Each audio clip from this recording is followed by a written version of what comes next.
Last night, chat, I had a dream. And in that dream, me and Mark Wahlberg worked together to escape a dilapidated school in a government-simulated hellscape. But guess what? We won. And I think, chat, that that's a premonition for what's about to happen this stream. Tonight is the last stream of Okhlos.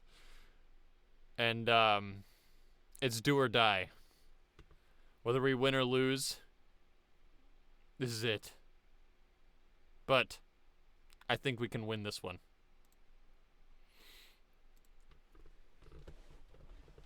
And with that dramatic introduction out of the way, welcome to the stream.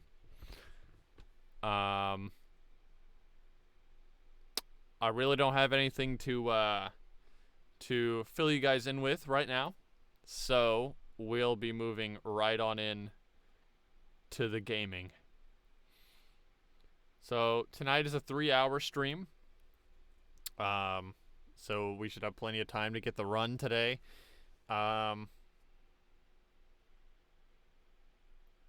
If we win before the 3 hours is up, I forgot to make a backup plan. So I'll figure something out, because we will win.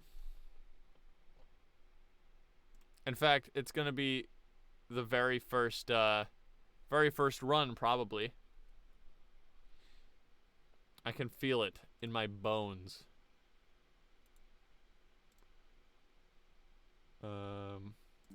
There you go. You can hear the game now.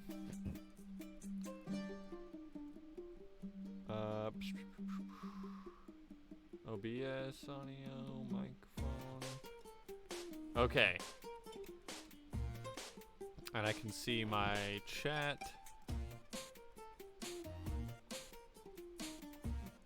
Okay. Get a little hydrated first.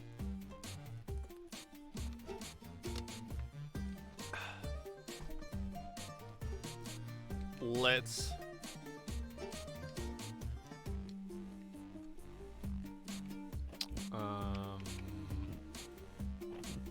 okay, there we go. I wasn't clicked into the window. My controller wasn't working. Okay, now let's go.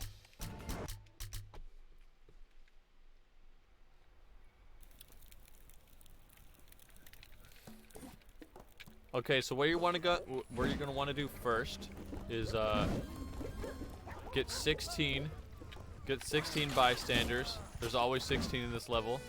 This is the winning run. Let's go. So what you're gonna want to do, immediately get the Union rep for slaves. You're gonna want Pandora, Hipparchia. Let's see. Having a ruler to start is always good. Get a bard and get yourself some morale. Let's do that. Hit OK. Now you're ready to go. Grab that sheep over there. Here we go. I'm gonna commentate this like it's a GDQ run. Okay, guys. So so this is Okhlos. It's about you know, commanding an angry mob, kill the gods. What you're gonna want to do is get these trees, run away from these creepers. We got good RNG. This is a fast room. This is what you want to see. Oh, that's not what you want to do. That's a bad example of what to do. At the very beginning, that was a bad move on my part.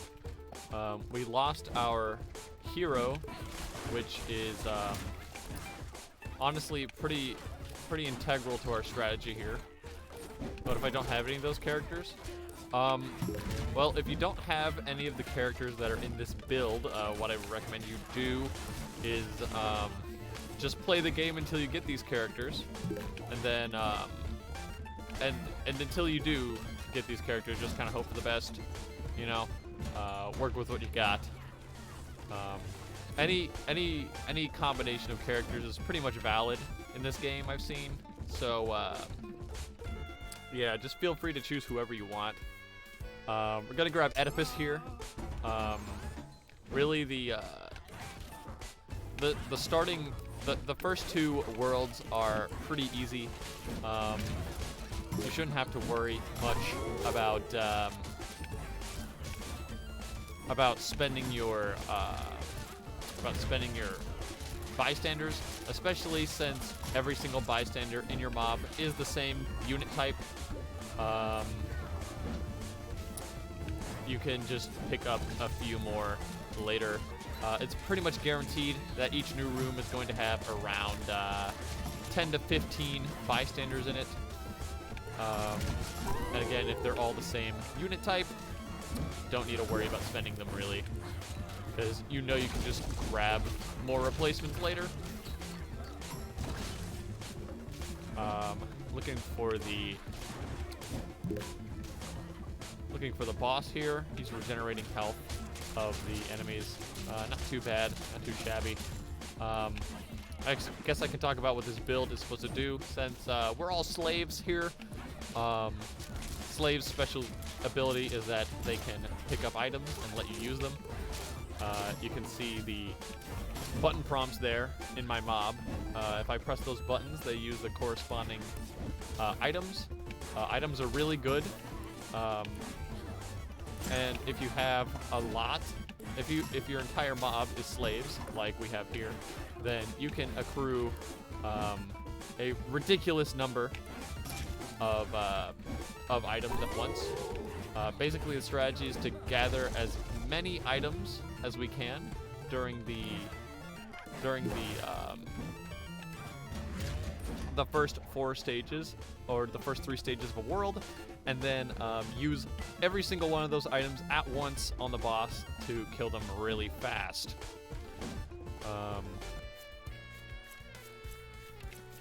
We're also going to buy citizens whenever we can, because citizens will allow us to trade in for rulers, which will increase our mob size. And obviously, the more mobsters we have, the more items we can carry, which is the whole basis of this strategy. Another thing is that items make up for, can basically cover for the weaknesses of not having other unit types in your mob. The lack of defenders can be made up for in shields, which make you invincible. Not having healers can be made up for with meat, which can heal you. Not having warriors can be made up for with bombs, which do incredible burst damage. And legions spawn phantom units, which is just good for anything, really. So yeah, what we normally want is that our hero, who is dead now, would normally allow us to have increased, or what is it? Would allow us to drop items from enemies. Unfortunately, she's dead, so we can't reap those benefits. But we can still blow up any building we see in the hopes of getting items. Since, who's it? This Pandora, she allows us to grab items more often from props, so we're going to want to destroy as many props as we can along the way. What do they offer here? Okay, mob capacity, good, and poison at the same time. Again, you don't really have to worry about spending a lot of units before a boss in this case, because we can just spam the A button and make a bunch. You can see that our mob is incredibly large now, and we can just outpace the healing of Apollo. Apollo is probably one of the easiest bosses in this game.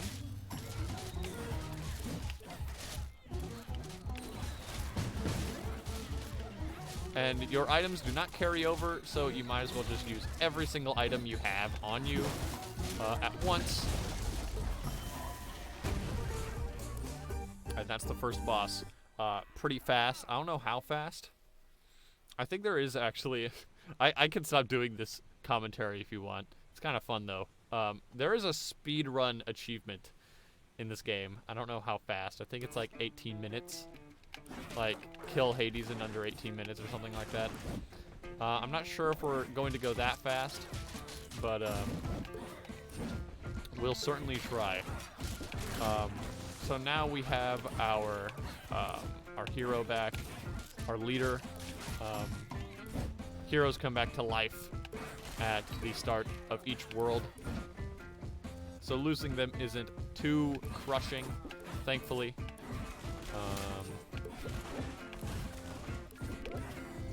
So now we'll be able to grab items more often from, or we'll be able to grab items from enemies, which pairs well with Pandora, because she allows us to spawn enemies from items that we break, and we're already breaking items for the purpose of getting items, so it's kind of like a perpetual item engine.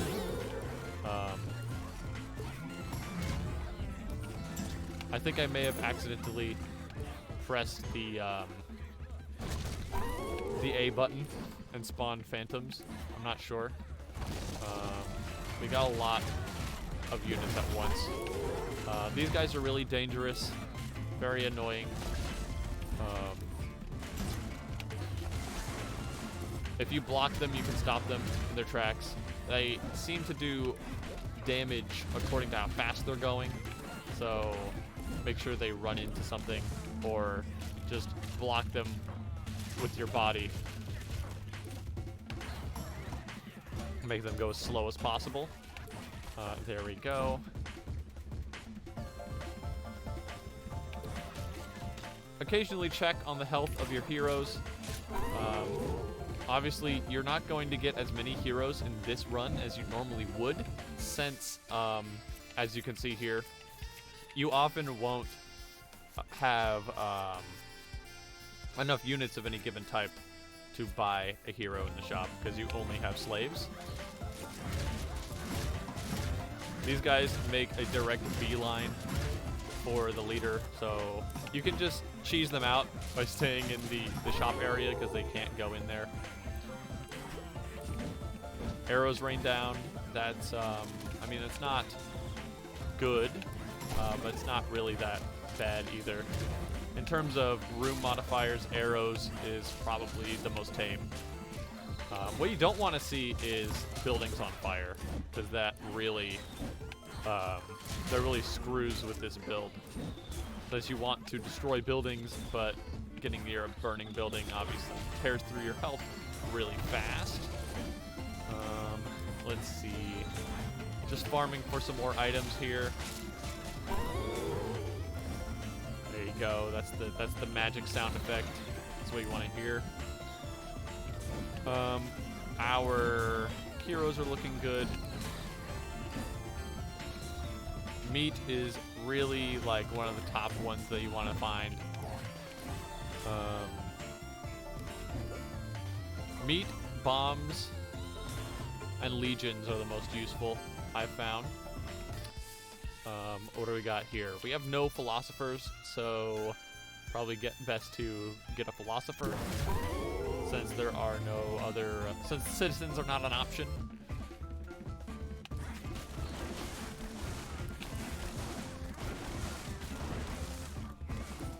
So, let's see. I suppose I can explain my choice of other heroes. We got Falstafos for the extra morale. Having plus 40 morale is probably as much as you need.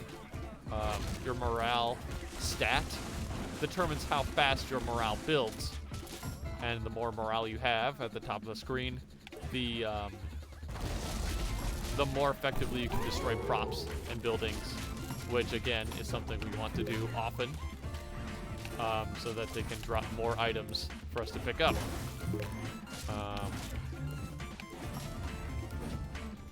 And we build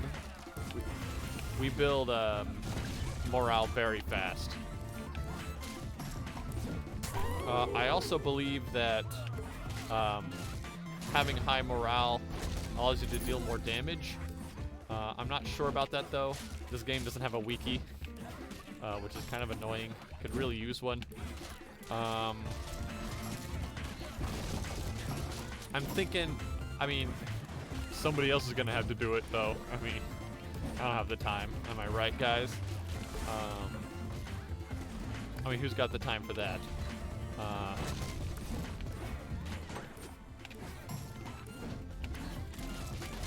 So, that sound effect there, we just unlocked a,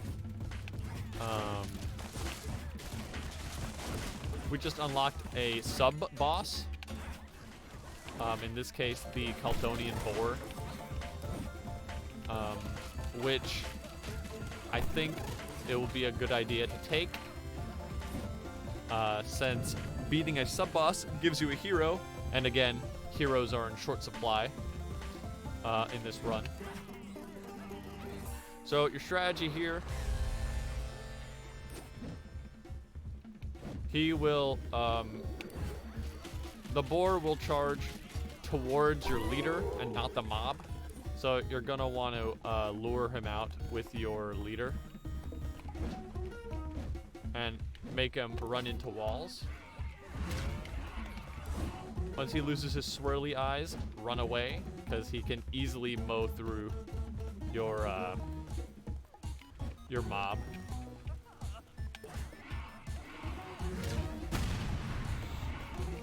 Might be worth it to use a couple of items on him as well. So don't try to chase him down, because if he ends up running out into the middle, then he won't run into anything, and that's bad. Also, you probably won't get to him before his stun wears off. So the best idea is just to stay in one place. I prefer to have him go back and forth in this bottom right corner here.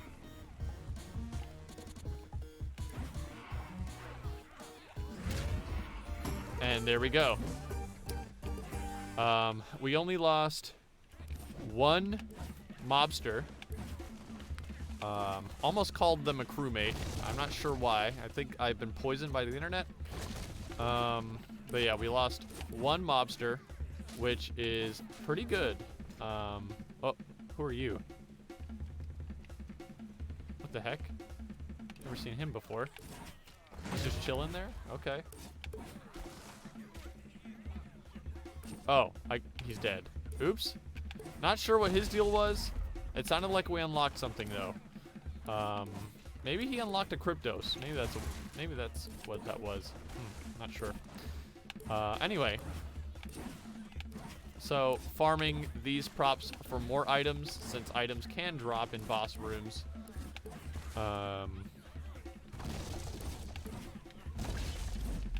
Especially in stage boss rooms, like in big boss rooms. You'll notice that I get just a lot of random items during those fights. Grab him. Attack 10 and defense 10. That is, I mean, decent. Our stat spread looks pretty okay right now. What we really want, who we really want is Spartacus. Spartacus is probably the single best hero that we can find for a all slave run. Since he boosts all slaves by 75 damage and 75 defense. Tessereshkir, don't pick him. He's kind of redundant since we're all slaves anyway. We can hold 27 items. Max HP seems okay, but not for 5 philosophers. You want to save your philosophers.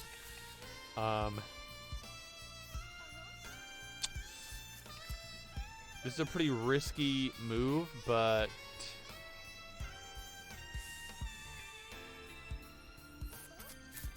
what are we thinking, chat? Is that a good risk to take? We'll be at 75 HP. We do have 35 defense, though.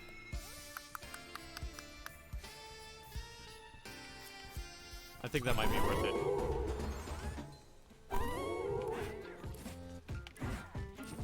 Critical hits is quite strong, and we have a number of shields on us.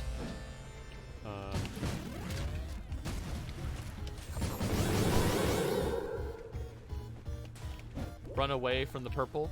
No amount of invincibility will protect you from purple attacks. They will demoralize you by a fair margin.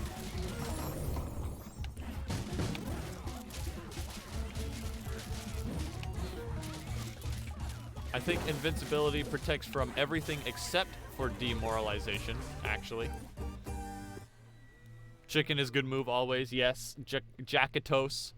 I think that's the single highest critical boost in the game. Obviously a cheeky Hotline Miami reference as well. Okay, we're in Sparta now. This is where the game actually kind of starts to get a little dangerous. Pretty dangerous enemies start to appear. I believe this is where we can first encounter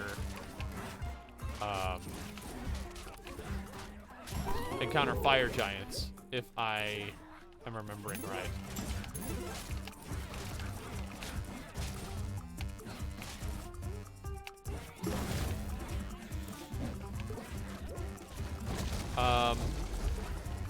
Another thing is it might not always be a good idea to go for perfect blocks, which you can do.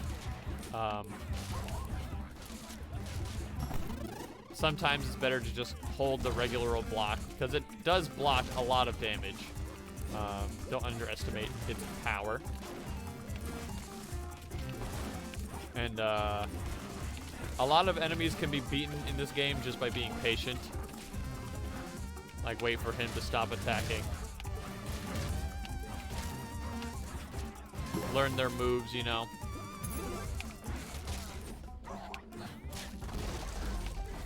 This particular enemy is hard to tell. His idle animation looks very similar to his attack wind-up animation, much to my chagrin.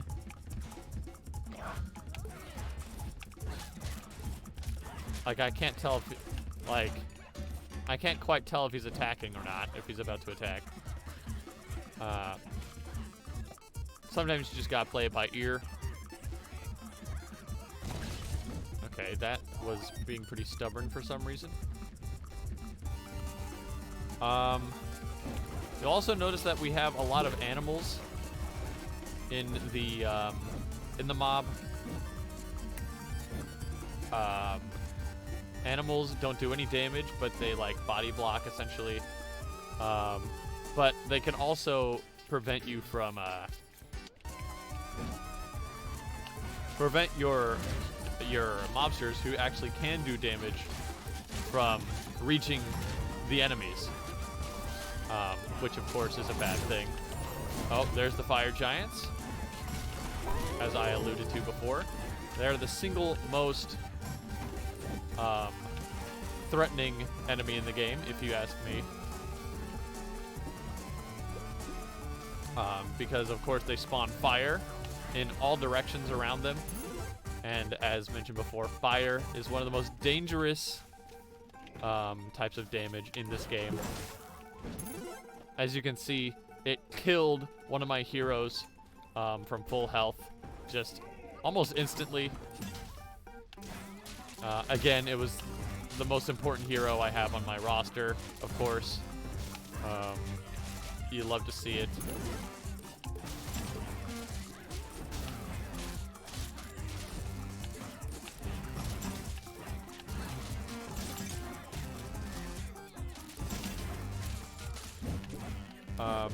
If you do go for perfect blocks, the perfect block window is kind of lenient. I think it was like about half a second after. Or if you do it about a half second before, then you should be fine.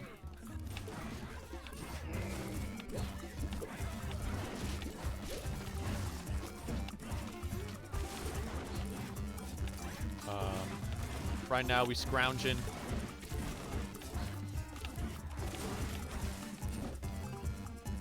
Watch out for spikes as well.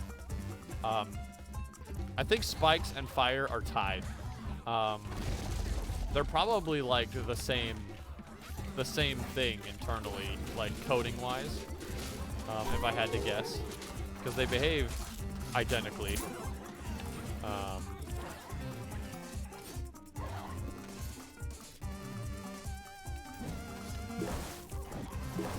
If you stand in them, you take damage, and you take a lot of it. So avoid both of those as well as you can. Another reason why you want to be as chaotic as possible, as often as possible, since it allows you to basically cut a path in whatever direction you choose.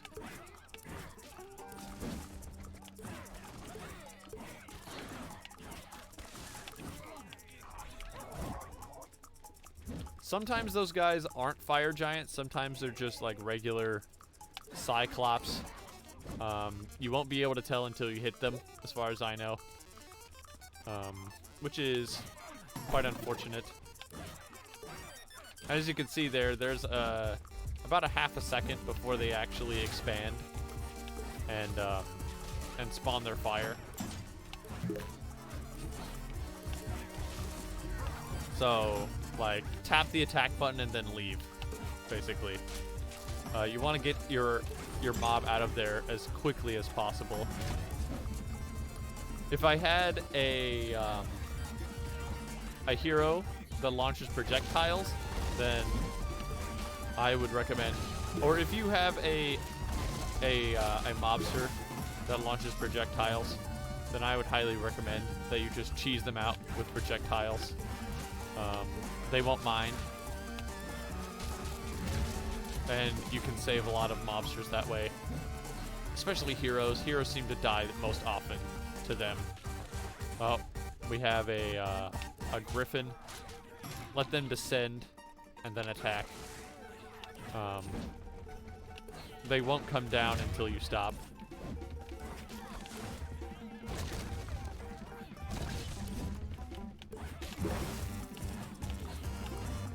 So we unlocked the boss room, or we unlocked the sub-boss for this stage. Ouchie, ouch. Okay. We're alive. We're good. We did not lose any heroes in that interaction, which is fortunate, because I just sort of let my mob in there without looking first. Don't do that. Never send your mob blindly off screen. That's a bad idea. If you can help it, let your leader go first. Because you don't know what kind of trap is waiting for you off stage. Or off screen. Sorry. I've been watching a lot of Smash Brothers lately.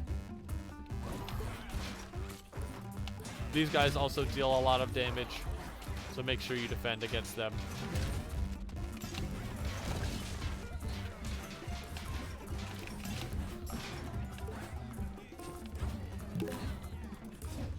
Yeah, the things that kill you the most in this game are impatience and overconfidence, which usually go hand in hand.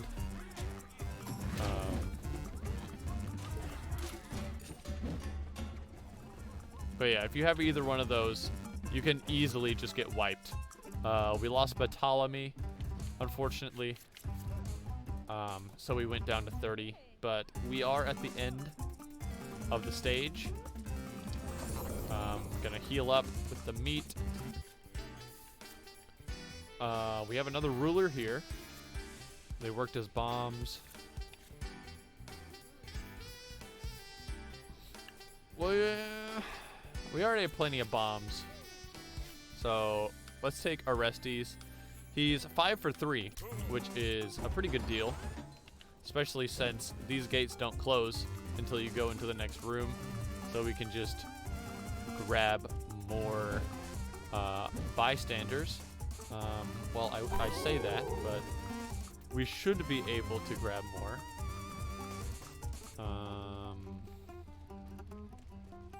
Okay, never mind. I guess we grabbed them all. Okay. Well, in that case, we will go to the boss. I think. Who's the boss here? I think it's the Hydra. Yeah.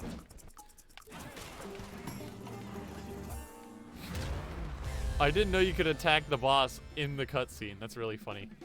Okay, so the strategy here, a bunch of copies of this Hydra are gonna show up. Just keep killing them until a red marker appears on the map. Because that's the one that you're going to ultimately have to kill to win the boss.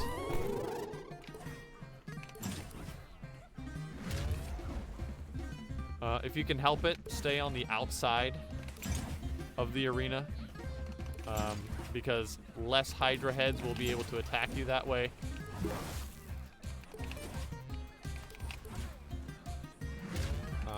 And it's a lot easier to block the balls when there's only one of them coming towards you.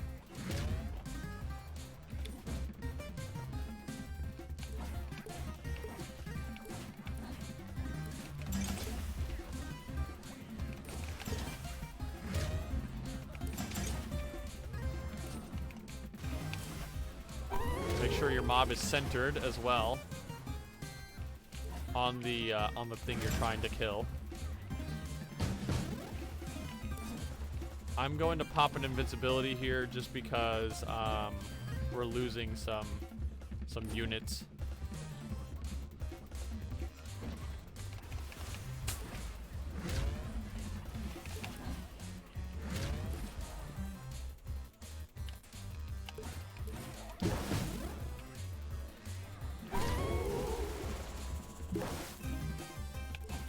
I think the poison is kind of taking its toll here. This may have been a poor move.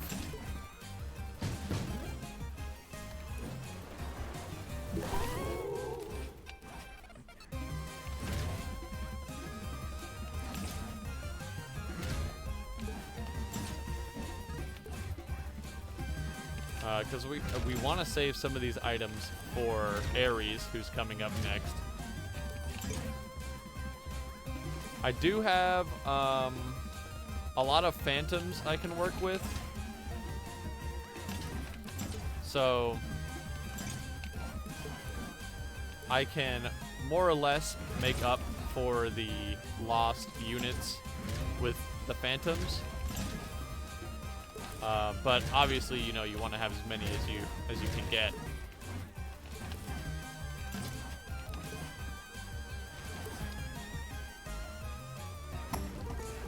Okay.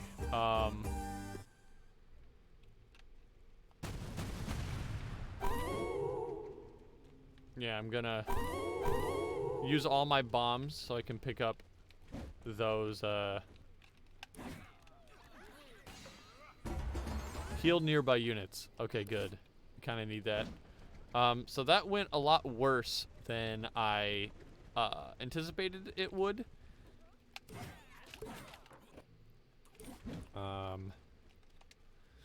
So we might be in a pickle here. Actually, you know what? Why'd I do that? Can I go back? No. What I should have done is use all those legions, because legions are permanent. Right, I could have just used those and then picked up the other items.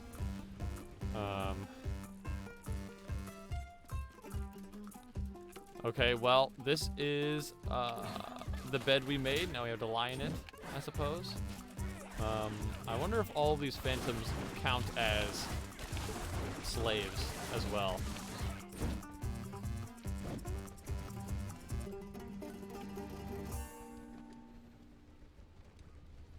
Okay, this, so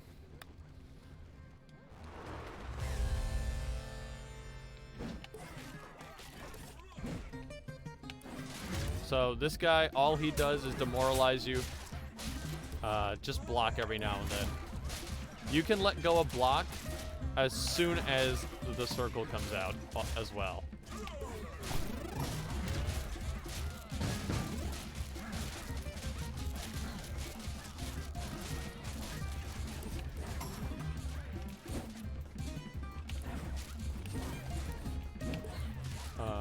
So let's see if we can't get some more items.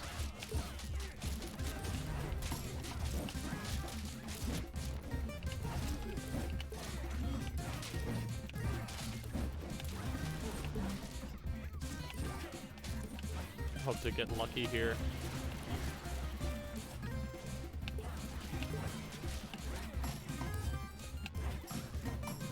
Okay. It's not working with us. Oh, well, there's a legion. I'll take that.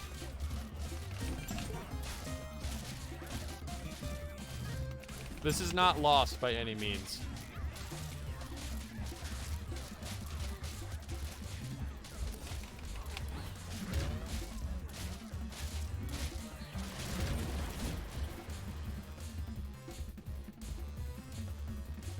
We just have to be patient here. This is a good opportunity to get some items, please.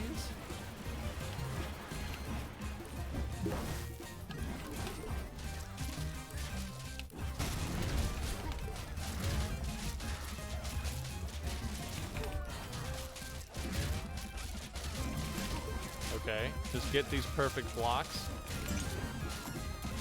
None of his ads are going to be able to get back here as well, which is a good thing.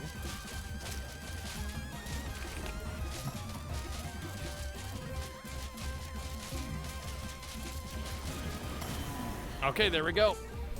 We saved it, chat. We're good.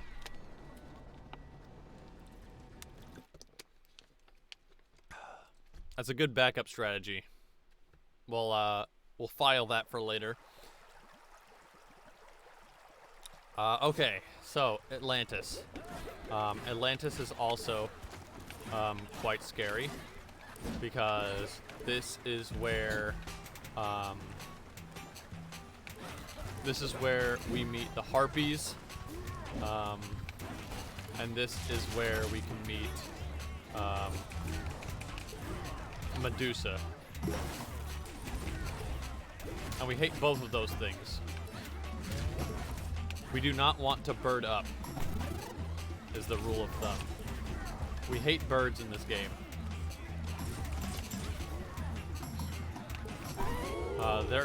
If you see something with wings in this game, it's probably going to kill you really fast.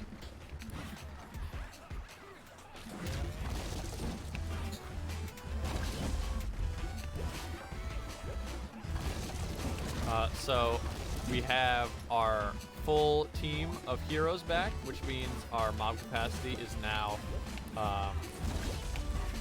at full force. Those guys always attack twice. The timing on it is a little tricky, so I usually just hold block.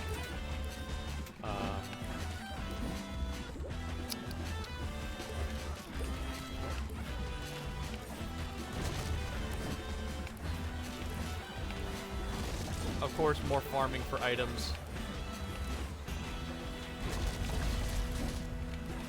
I've explained pretty much everything about this game that you need to know, and about this particular strategy. So now we're just executing. We just need to make good decisions. So I'm checking the map. If you see,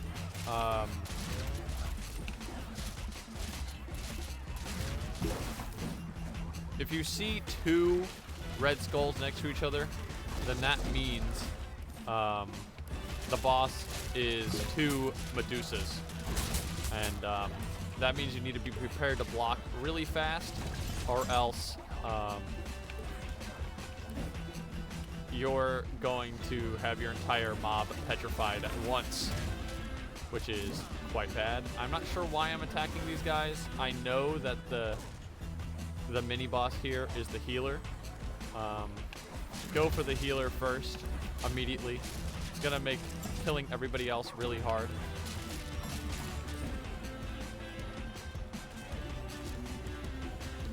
Those wannabe Poseidons, they fire projectiles that continuously damage you,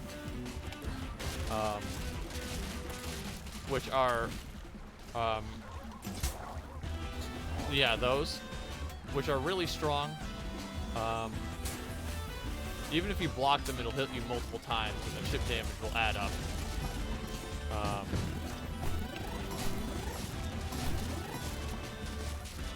Pop invincibility here to thin out this mob here. What I recommend with the mini Poseidons, the mermen, I guess, is that you circle strafe around them until they shoot, and then once they've committed to launching a projectile in one direction, then it'll be a long time before they launch another. Here are the birds that I was talking about. Bird up. They will drop directly on top of you once you stand still for long enough. And they are punishing.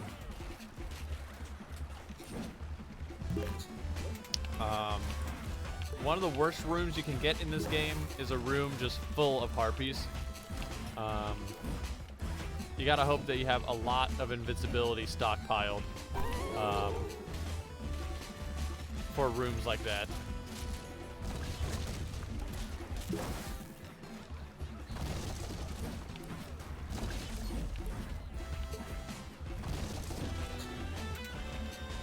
Let's see, anything else to break?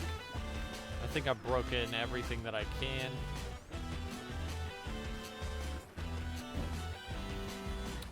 What do you have to offer me? Citizens or philosophers? We are down to 2 philosophers. 40 is a really solid number for mob size, so I'm gonna go with philosophers.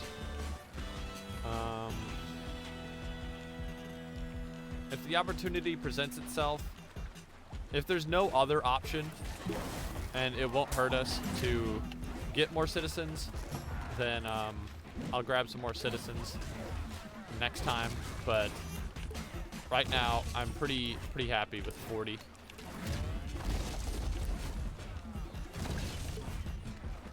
It'll always benefit you to clear out as much of the area as possible. The more space you have to work with, the better, because you can get better positioning on any given enemy.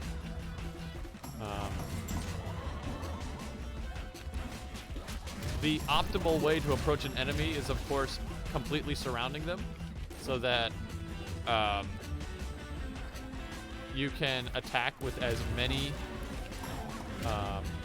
mobsters as possible. Because it is based on how many mobsters are touching the enemy, how much damage you deal. At least that's how I think it works. Again, there isn't a wiki for me to confirm any of this. Oh, okay. So you see that green fire? Yeah, that green fire sucks. It blends in really nicely into the environment since it's so small, but it is as dangerous as regular fire, so pay attention and make sure your mobsters aren't standing in a little green spark of fire. I've made that mistake many times. I felt really dumb about it.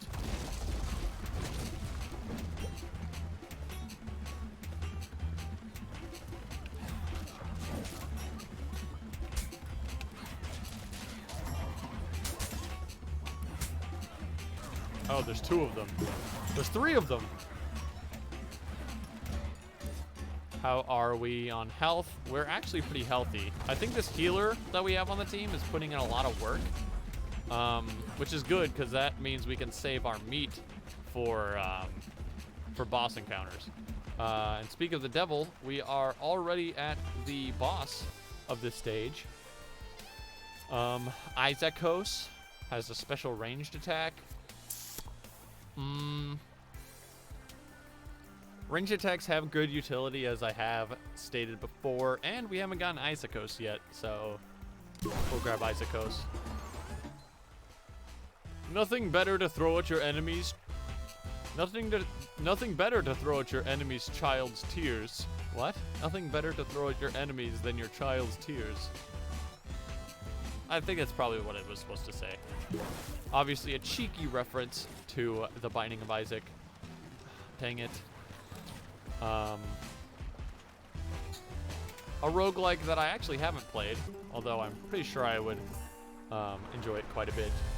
Aphrodite. Okay, so important note is that she will throw hearts that can charm your mobsters. And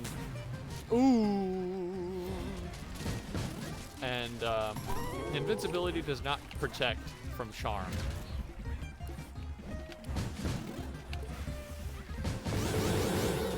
Let me go ahead and pop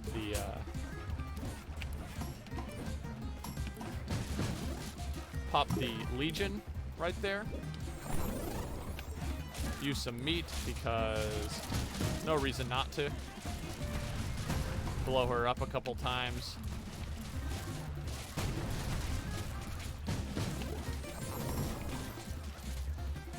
If you can deal enough damage to a god, then I think how the gods work, moving back and forth, is that they'll move to one place and then do whatever designated attacks. But if they take enough damage, then they'll start to move.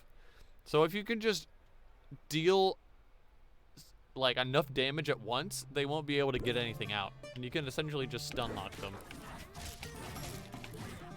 which has obvious benefits.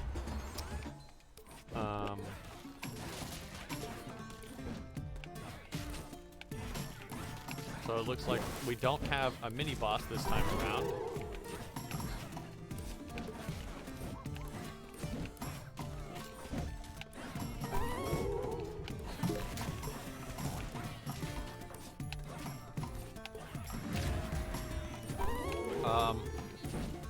We kind of like enemies that spawn enemies for this run, since, you know, it's more enemies to get items from.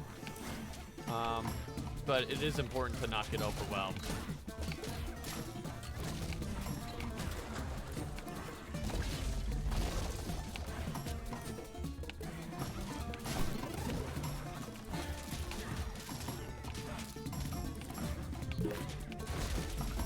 Like, they're really just feeding us right now.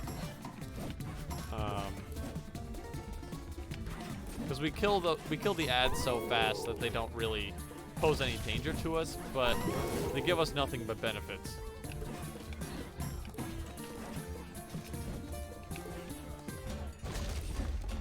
Also, you may have noticed there that yes, stage hazards can affect enemies as much as they can affect you.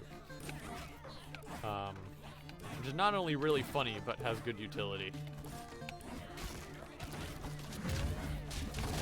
Get mega chaotic so we can break these buildings.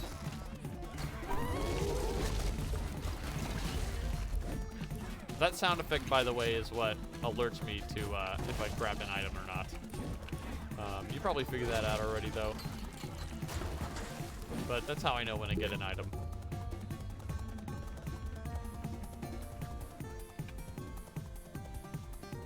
Okay, so this is where the Medusas show up. And they can petrify you while you're in the shop. See right there when the screen darkened. What? Forcus Parceros. He did nothing but take your money. I don't want that.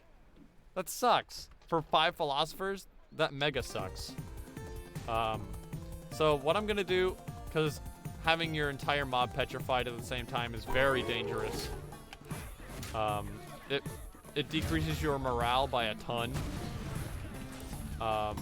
As soon as the screen goes dark, don't take any chances. Hold shield. Hold block. Don't try to perfect block or anything like that. I don't even know if you can perfect block the petrify attack. But yeah, don't even try. Far too dangerous. The risk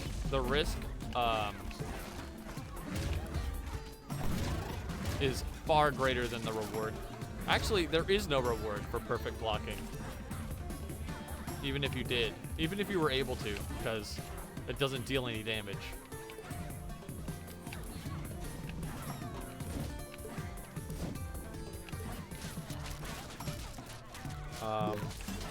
So these sirens, what they do is that they turn bystanders into enemies, which are surprisingly strong, by the way. I mean, they're just regular bystanders, and you'd think that they wouldn't be very strong, but they pack a punch. So make sure you have as much of your mob as possible attacking them. And make sure you're focusing enough to realize when you're getting attacked by them, because for obvious reasons they can blend in pretty closely to everything else. Ouch. Okay, thankfully none of our heroes died from that. But again, that's just carelessness on my part. How do I get in here?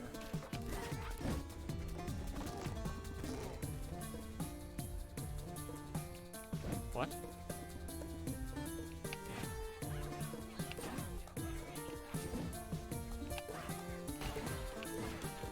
How do we get into this room?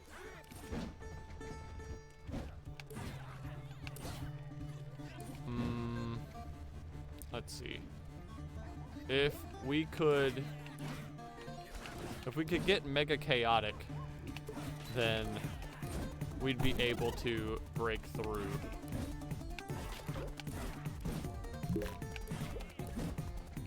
I hope we're not soft locked here.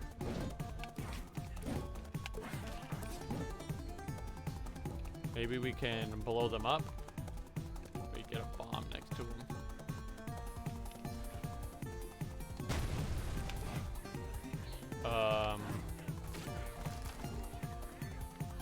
This is bad. Can we leave? No, we can't. Okay, let's think about this, because this might be a soft lock, which would obviously like kind of ruin everything. If we can't get to these guys, then the run is over. So we need to figure out a way to get to them. I don't have enough morale right now to destroy the walls.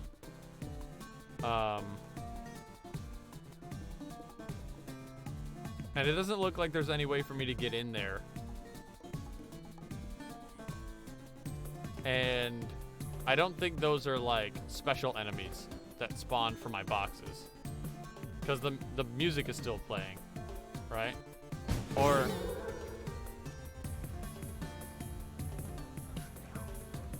maybe they are? No, they're not. I don't have anything else to break, so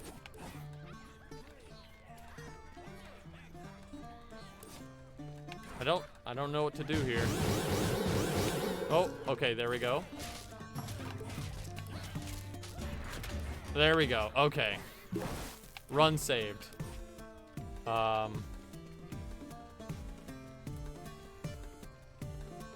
So what I did there was I spawned some phantoms, hoping that if I spawned enough at once, they would clip in to the room, which they did. So there you go. If you're in that situation, do that. Yeah, that was a close call. that was kind of worrying there. But we figured it out. Another benefit of having a lot of items, I suppose. And it looks like my mobsters teleported to me? No, they did not. I think a couple of them did. Philosophers, citizens. Well, now we've got 40. I think it'll be a good idea to maybe get some warriors instead. Buy some warrior heroes.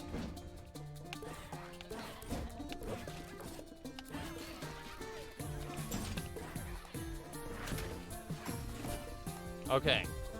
So after that close call, we were left with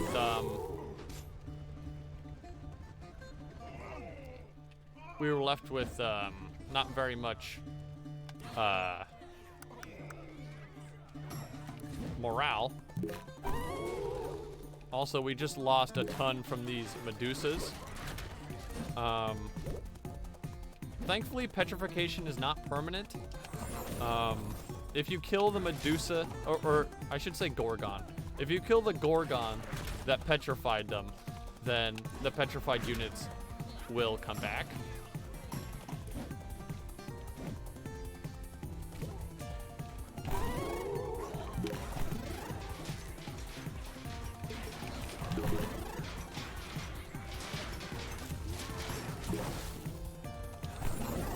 Pop some meat for safety. Wow, we lost a number of units there.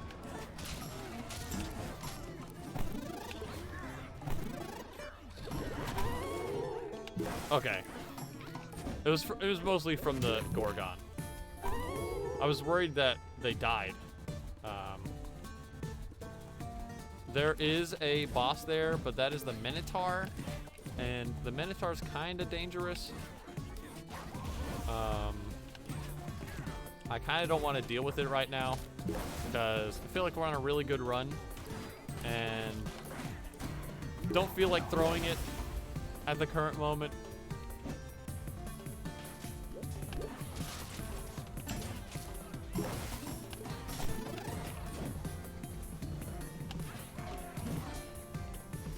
Yikes. Okay, so this is a pretty bad batch.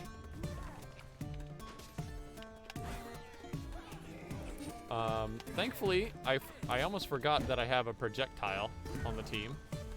So what I can do is cheese them out. Basically, I'm gonna zone out the fire giant. Projectiles don't proc his fire, which is very helpful.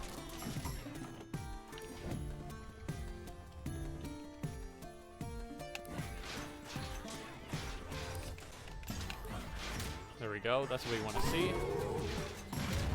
These guys blow up after they die. Takes a while, but they do blow up. Don't forget that they're there.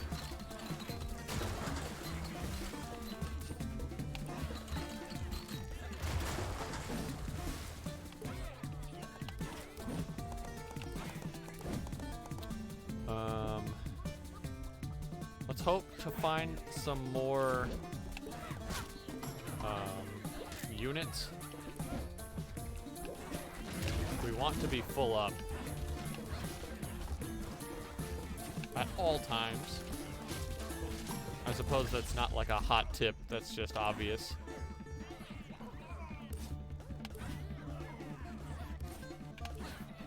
They have extra defense when they're inflated as well.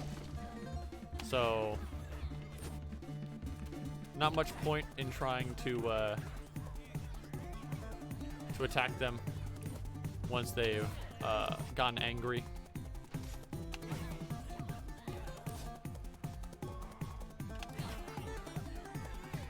I don't know where Isaac is. There he is.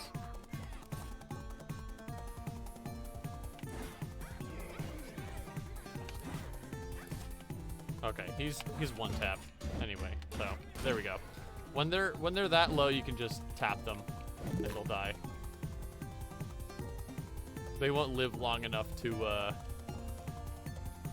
to actually blow up.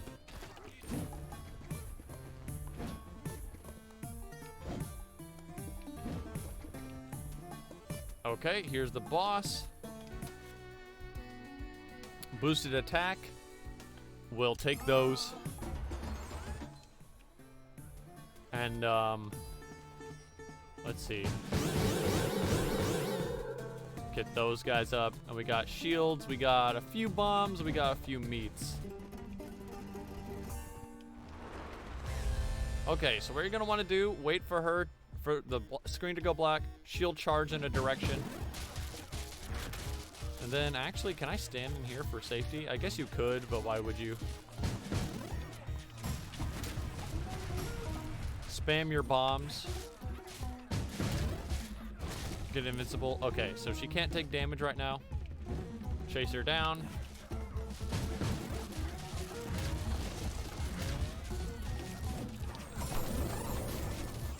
There's actually no reason to spam ham, because one meat will restore everybody to full health. So kind of pointless. You can just stagger those. And there we go. That's her. Lemnos. This is the second to last world in the game, and probably the scariest because there's lava and fire everywhere. And the final boss is Hephaestus, and he is a pain. You'll see once we get to him. We've gotten a rather tricky room.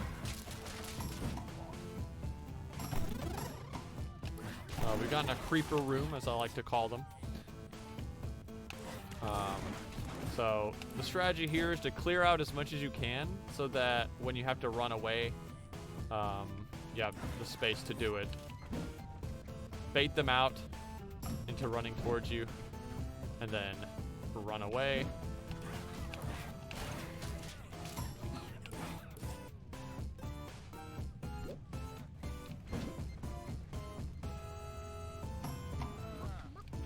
Just like so.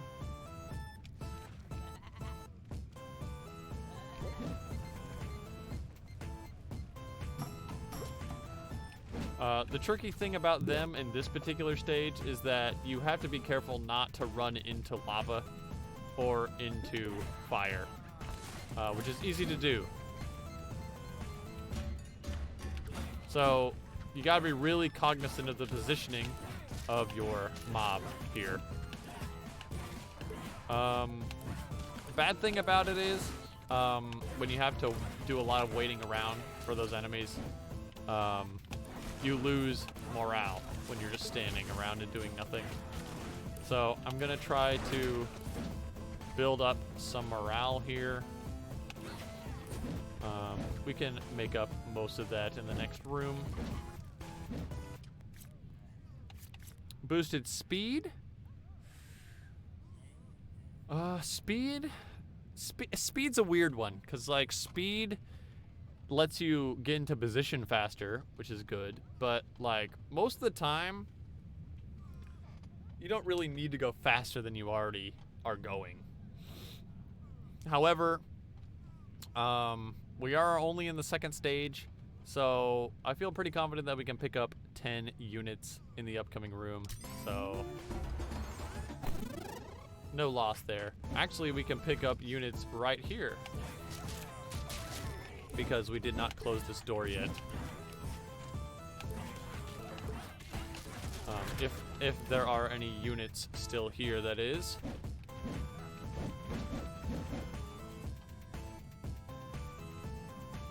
I may have grabbed them all already. Okay, yeah. But now we should be quite fast.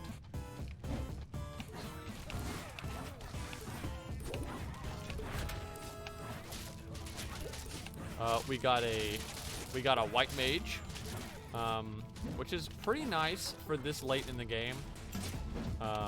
There are a lot of nasty mini bosses you can get in this world. So to get the white mage is pretty merciful.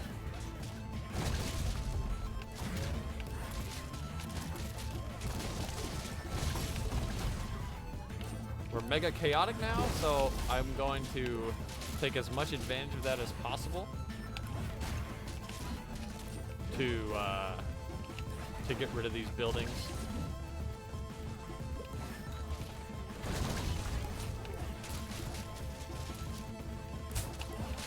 Oh no! Okay. They ganked me pretty hard there. Again, those guys will always go for the leader. And since they're being regen, you can't really stop them. Okay. Dang.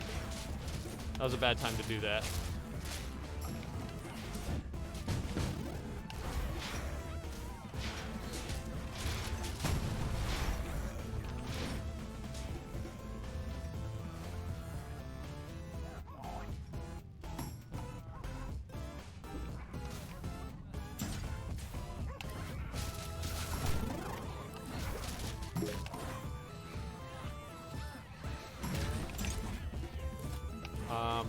So I burned through a lot of my resources just there, which hopefully we'll be able to make up in the coming rooms. Just go ahead and leave. Okay, you'll see that even with high speed, the mob isn't very good at running away fast. They tend to like get caught on things and linger around.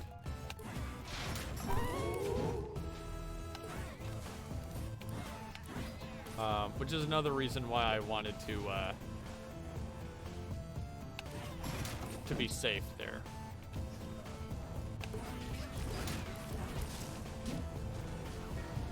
So hopefully I can bait this guy out to a more safe area like that.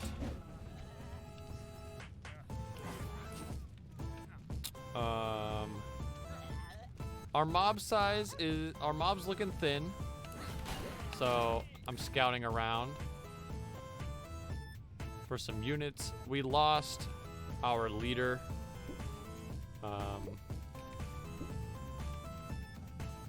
That is a unfortunate loss.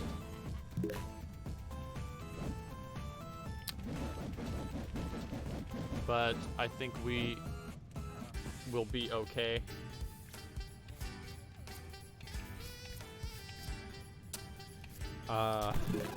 Get my philosophers back. You can never be too safe.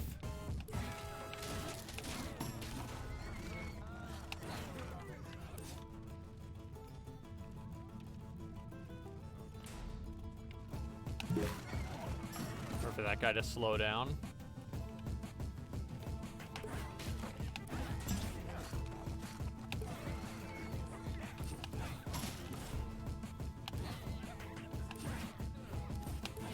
Looks like that guy's stuck.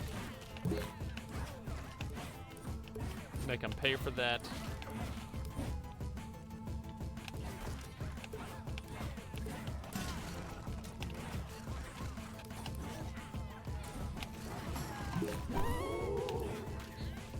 So you're seeing the issue now with not being able to break buildings. This would be a lot easier and safer to traverse if I could just destroy all the buildings in my way. What the heck? Not sure how I died there. I wasn't standing in fire or anything, so...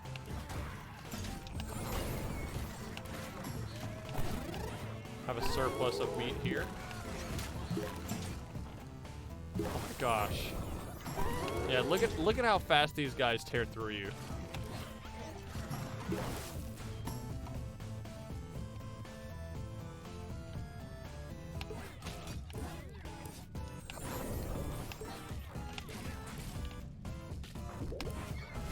This is actually a good example of when you might want to keep buildings and props around. so that these guys can run into them.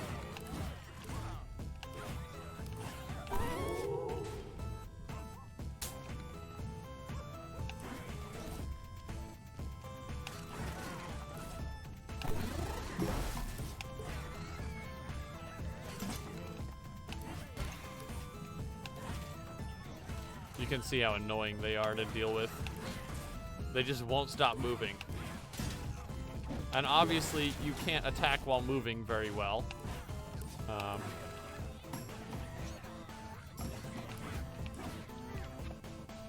We lost a lot of heroes there. That's depressing.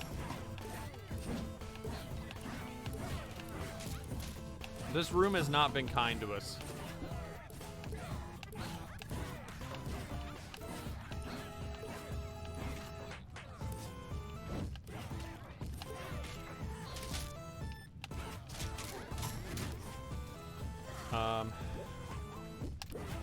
This is the last room. I'm gonna use my invisibility here to pick up those guys.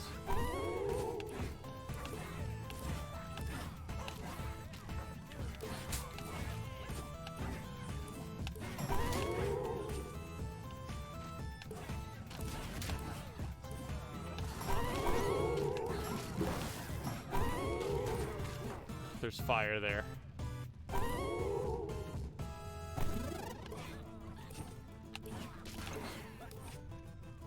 Where is this guy?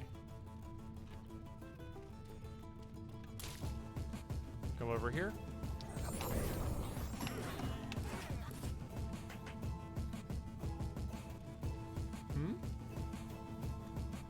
Oh, they're up top.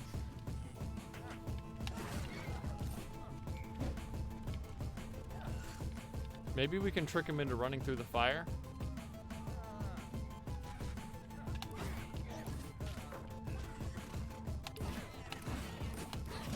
Okay. That was a rough room. I'm not going to sugarcoat it, chat. We have a lot of legions on our side, though. A lot of bombs, a lot of meat, and a shield. We're actually pretty healthy right now, so let's go. And it's all, this boss is always Hephaestus. I've never seen a boss that isn't Hephaestus here.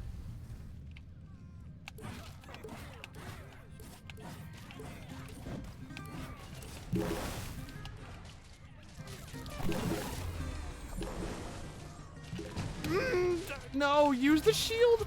Guys, use the shield. Oh my gosh. That was bad. That's the opposite of what you want to see.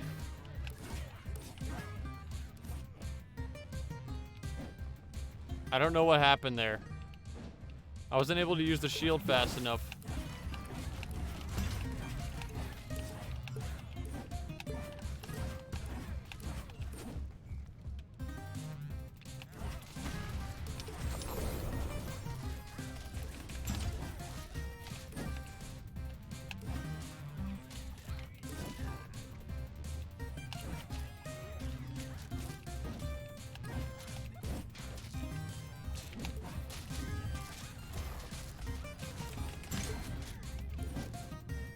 This is still doable, though.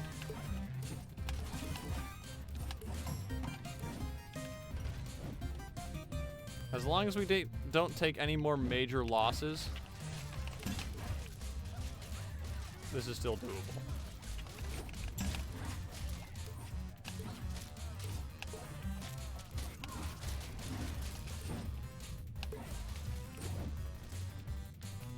Okay, he's too close to the smoke.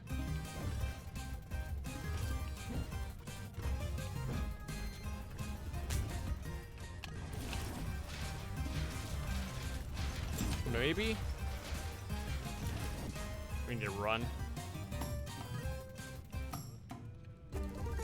Oh, we did it. I guess he got poisoned to death? Anyway, either way, we won. Another close call. We need to stop having these close calls. I may pretend to be an expert on this game, but I'm really not.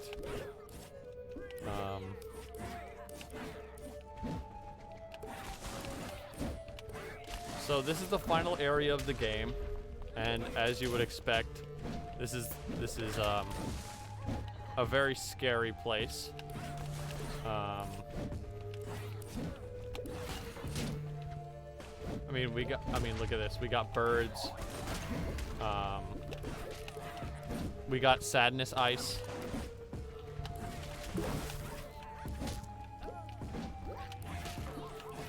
I'm pretty sure that's what that does.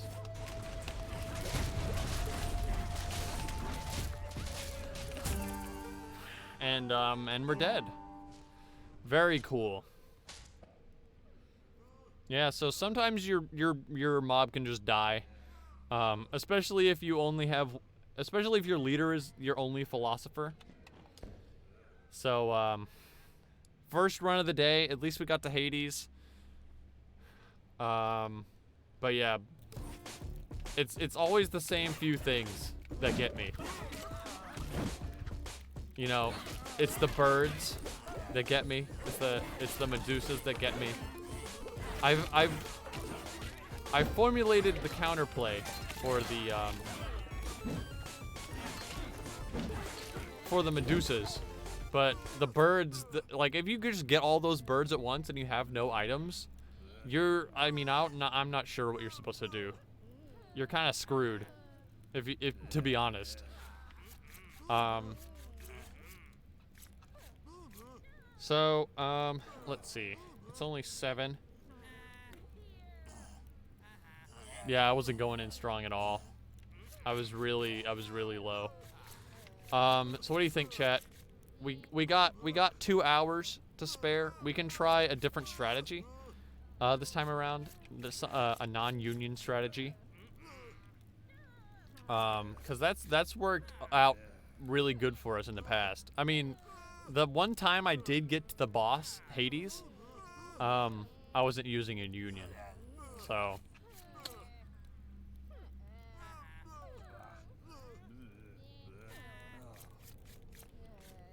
we haven't experimented with mixing unions yet.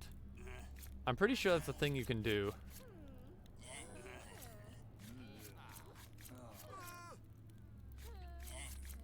Like, if you did Defender and Warrior Union reps, then I think only Warriors and Defenders will show up. That might not be a bad idea. No shirt hero and leader mob? Well, there's only so many up here that don't have a shirt on. Actually, the only one that doesn't have a shirt on is Archimedes. Max HP.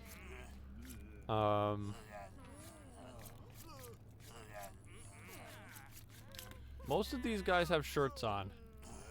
Tarzan does not have a shirt on, but he's kind of bad.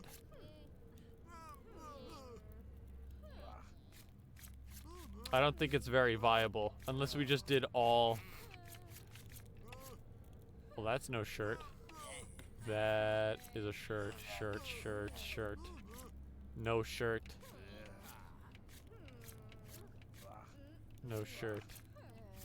I don't think it's a very viable strategy, I'm gonna be honest with you.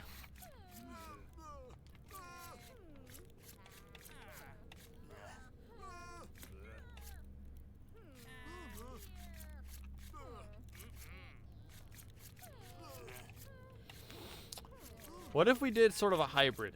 What if we did slaves and like another union? Like slaves and warriors? Or slaves and philosophers, maybe? So we can still reap most of the benefits of having like a lot of items, but we can also get another type in there.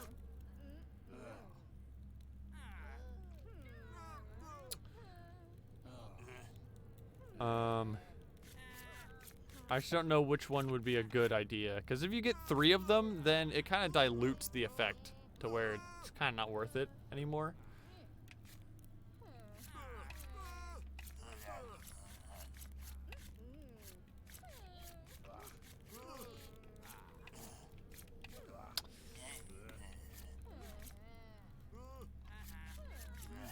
I mean, having a lot of philosophers would be good, because, you know, you could survive quite a while. But at the same time, oh no. What heroes? Let's think about it this way. What heroes can we get for these unit types, right? And how good are they?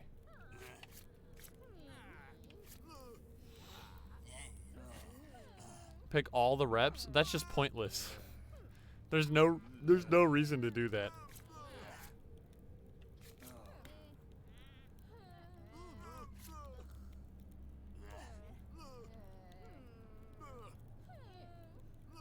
Let's try slaves and defenders. Let's do that.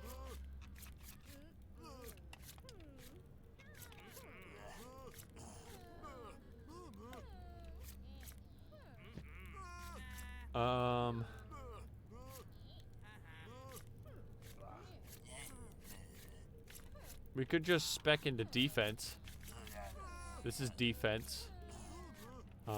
Effects of items. You know what? I haven't considered using Pythagoras. He enhanced the effects of items by 40%.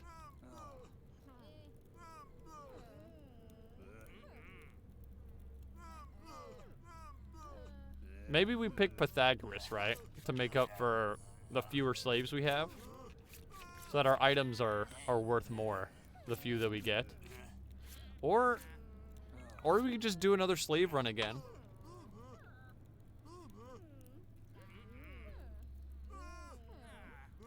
I think the biggest weakness of a union run, though, is that you don't get very many heroes.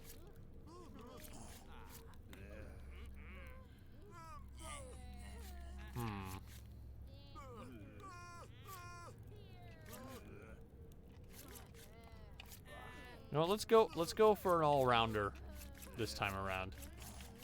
I'll get max HP.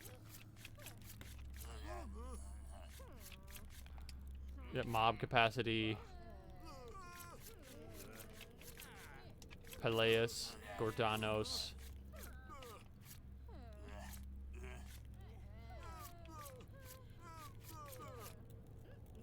Falstolfos and Baron. That's a pretty good lineup, I'd say.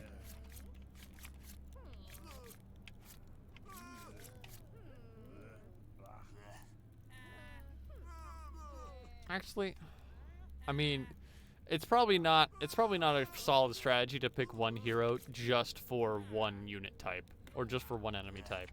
So I'll change him out for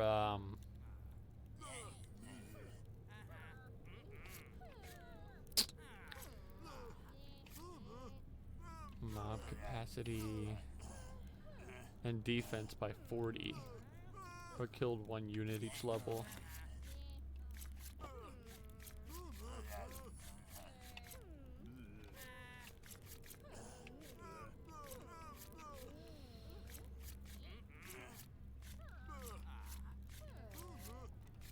I like Pyrrhus.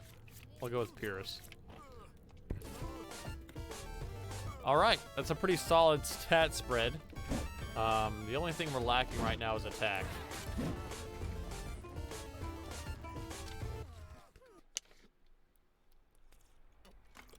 Okay. So we're much more well-rounded now.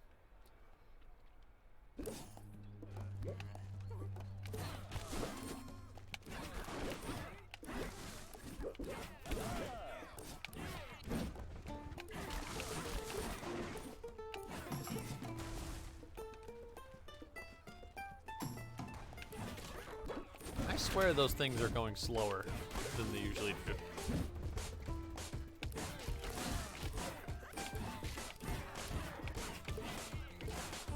So, okay, so now that we're not doing a slave union, our strategy is going to have to change quite a bit.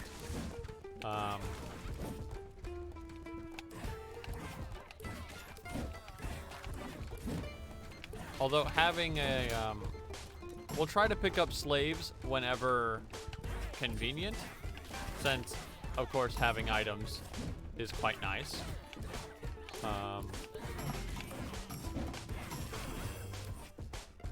But now that we're not unionized,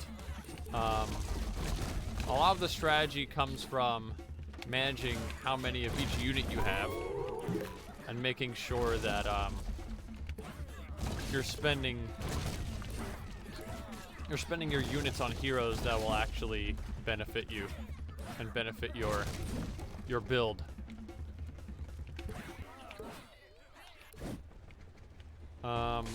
In this case, we don't really have like a build. We're kind of just going for an even spread. We can't actually buy anything. That's a little annoying.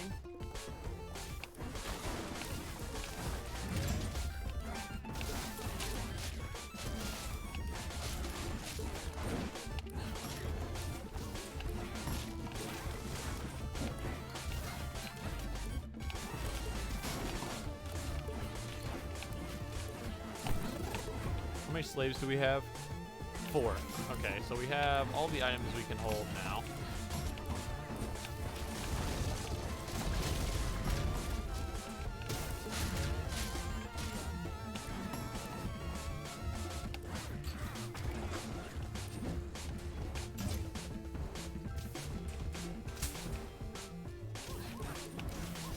Try to keep your mob in front of the leader, or try to keep your mob between the leader and danger as much as you can. Because your leader dying is bad, obviously. They seem to be squishier than everybody else as well. Plus, most enemies go for the leader directly. So, if you put the mob in the path of those enemies, then they're just walking into a cloud of damage.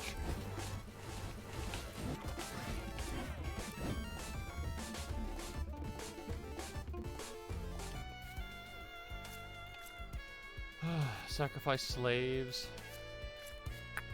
I'm good. Or, let's see. We lose 5.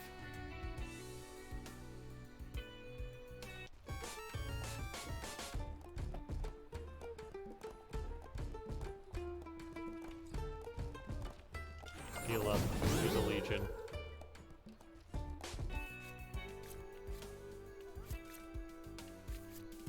Get some more defenders.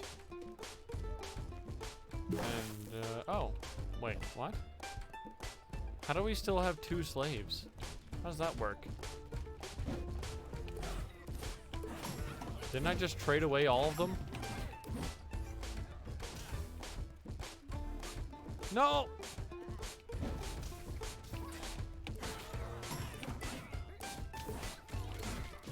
Unless my phantoms are holding items.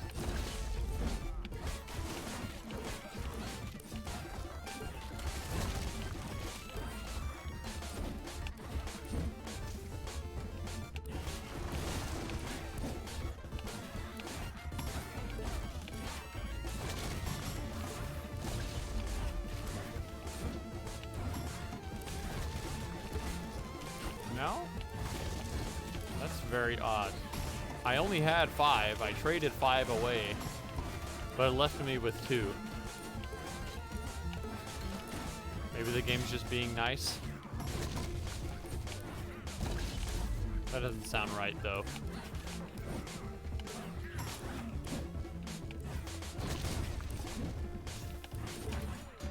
Okay.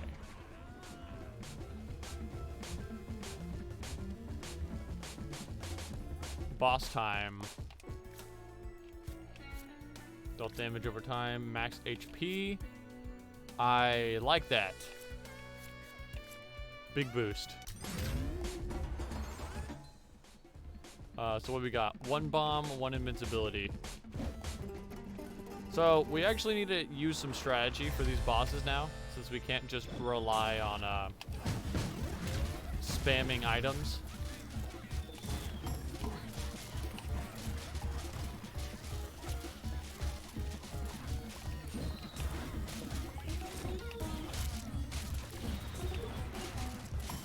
What's our attack modifier? 140.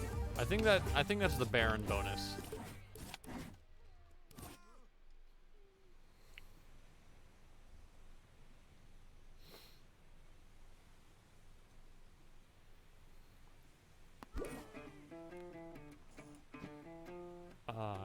Guess not, huh? Okay. Where are we getting 140 attack from?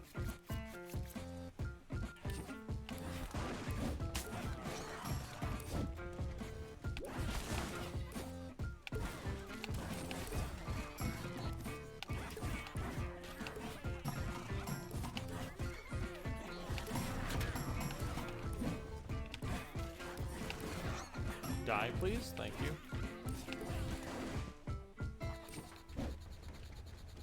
Alright, I need to be careful with my leader.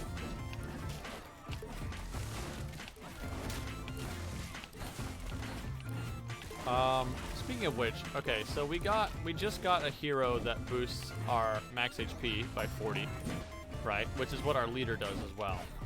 So, it's a good example of working redundancies into your build. If I lose one of them, I'll still have a significant boost from the other. So I don't have to rely too heavily on either individually. I'm not sure if that makes sense. Like, I'm not sure if that makes logical sense, if my thinking is flawed. But, it sounds right.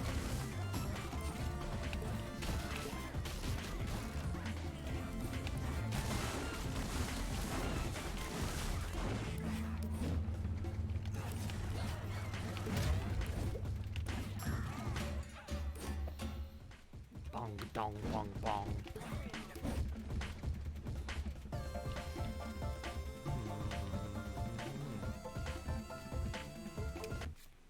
What do we got? Defense and morale. Healed everyone in the mob a little each time an enemy was killed. Ooh.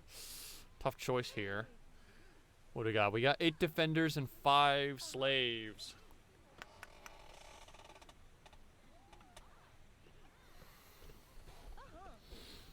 Healers are nice, but defense and morale is also good. What do we think, chat? And I don't know how much healing it does. It says a little, and I think it really does mean that. I think it's like just a smidgen of healing. So I'm not sure if it's worth it. It does heal everyone at once, though, which not all healers can say.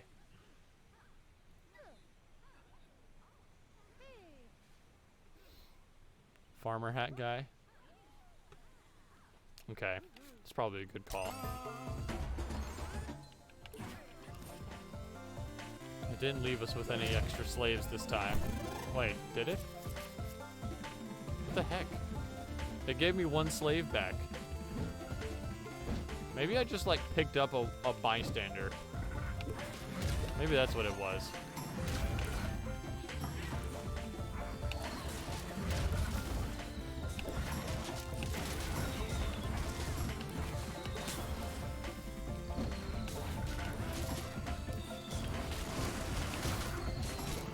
So if it's raining arrows, just keep moving. Speed is life, you know? You know the deal.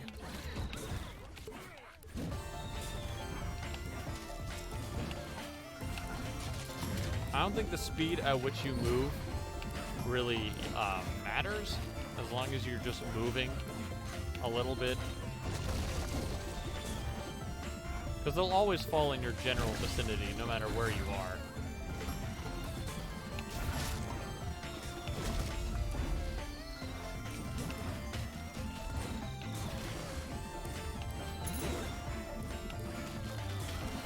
Got the mushroom, don't know what it does. Wish there was a wiki, but there isn't. Yada, yada, yada.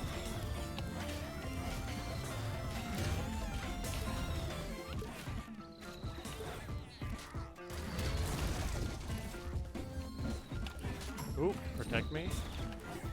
I saw my life flash before my eyes.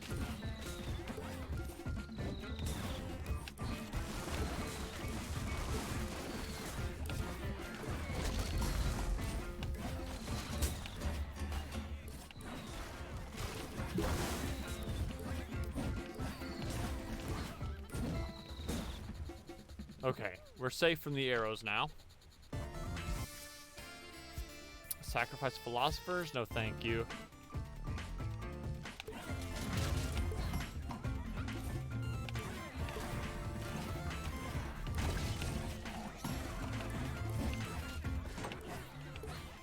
There's the boar.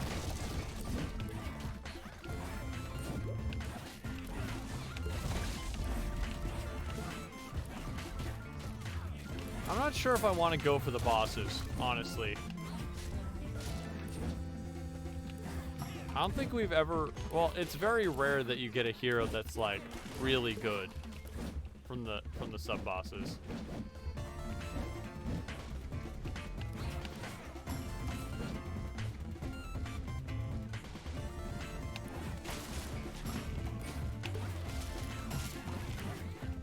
I don't want to risk losing my mob, you know? I mean, that's the whole idea, right? It's risk reward. But,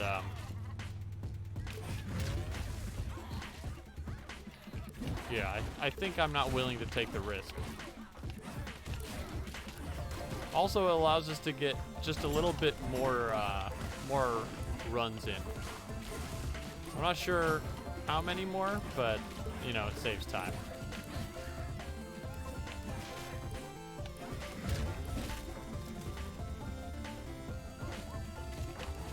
Pick up that bomb.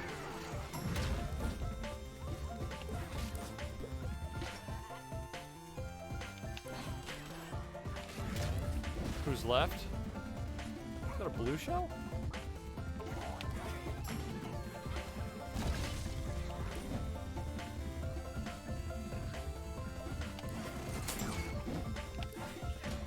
There we go. Heal up, grab that Legion. I saw some other items around here. Pop that Legion, grab a shield.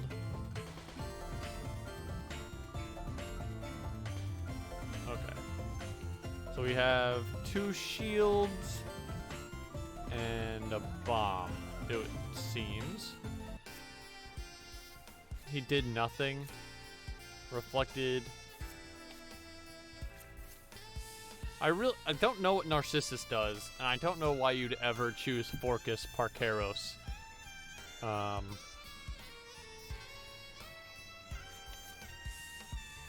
That seems like a bad choice. Deianira isn't like that cool either, but bleed damage is good to have.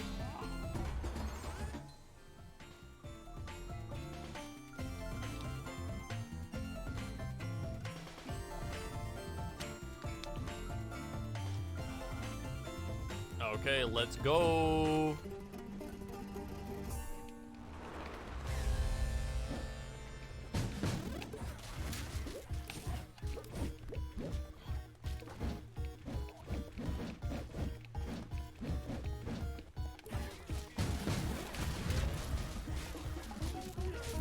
Really make the most of this.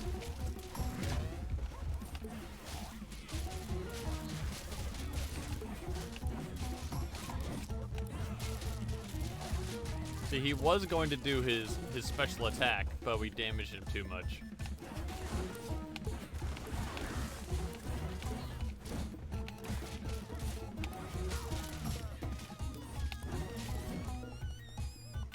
Whatever. We didn't need you anyway.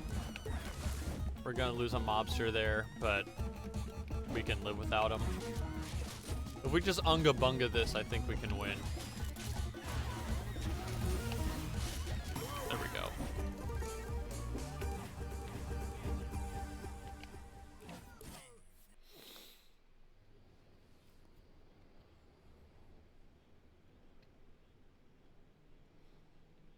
I get the run doesn't really start until you get to Atlantis, I think.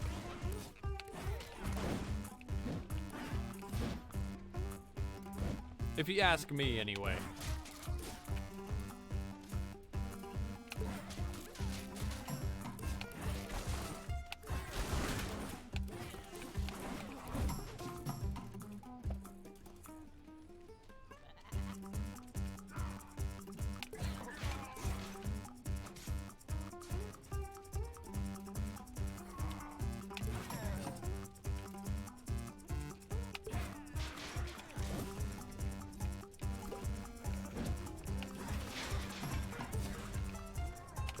Gotta hit these guys from behind.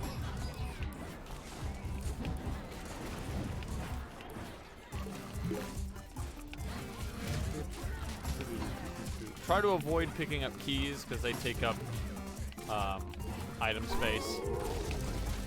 And I'm not intending on fighting any bosses this time. Right.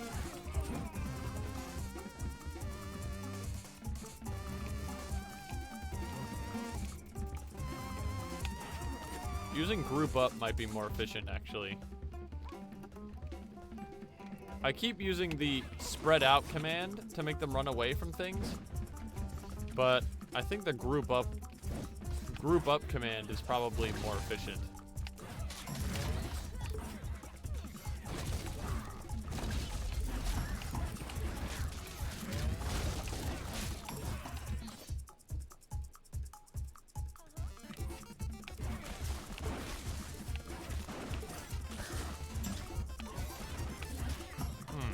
I guess our attack bonus was from the Baron, because I don't have it anymore.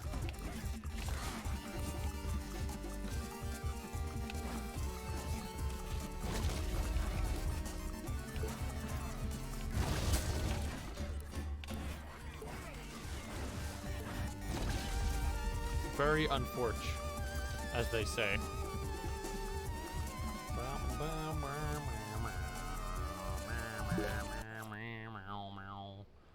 Boost attack by 10. Heal the unit that made a perfect block. Would go through buildings.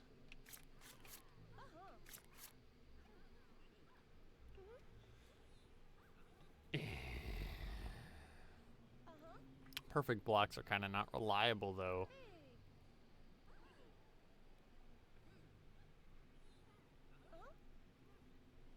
And if you're hitting perfect blocks consistently, then do you really need healing?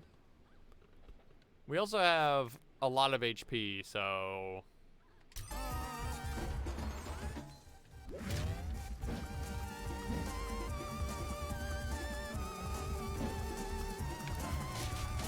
Uh-oh. You hear that, chat? That's the sound of the Trojan horse.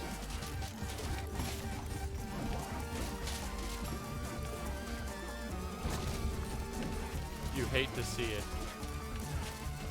Uh-oh.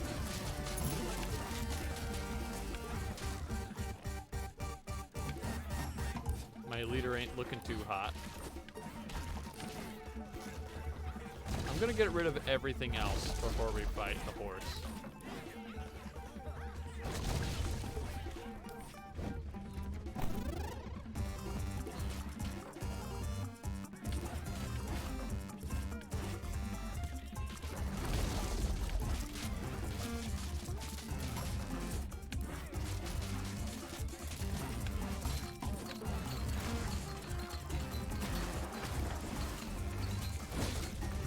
Okay, bad positioning. I could see I was getting flanked from behind there.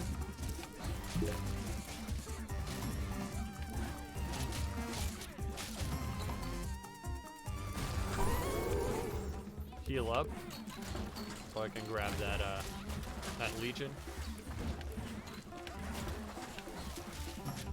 And because my leader was looking a little down. Okay, here's what we're gonna do. We're gonna pop invincibility so we can attack this guy without fear. Hopefully we can get through it. Yep, there we go. All right, now run. There we go. That is a textbook Trojan horse right there. That is exactly how you want that to go. Very pleased with that. And we got a shield back.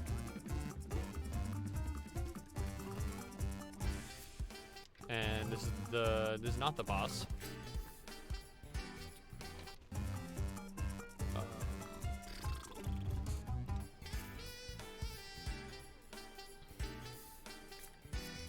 Slaves for warriors?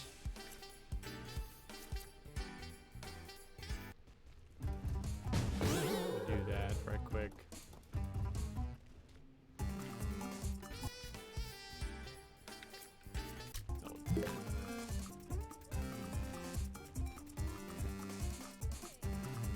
how does this happen? How do I have 37 out of 35? I don't know what's going on. Am I like encountering some sort of glitch or something? This is kind of strange. I mean, I suppose I shouldn't complain, but this is kind of weird.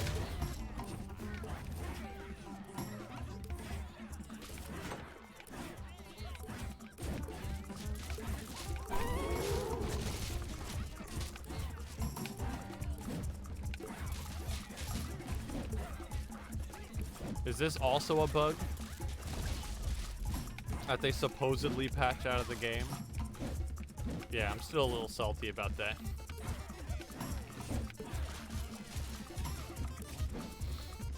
For those who don't know, a few streams ago, I got caught on a piece of the map. And I wasn't able to free myself, so I got soft locked and died.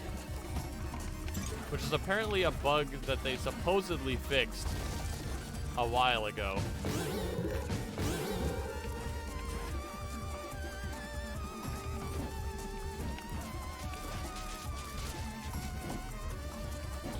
Why did I do that?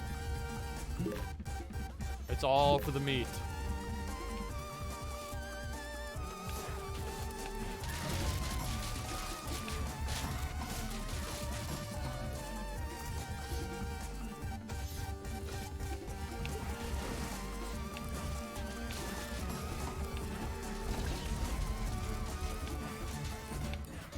Okay. Very good. Now we're moving on to the boss of this area. I forget where we were. We're not in Sparta yet, are we? I still haven't committed the names of every level to memory.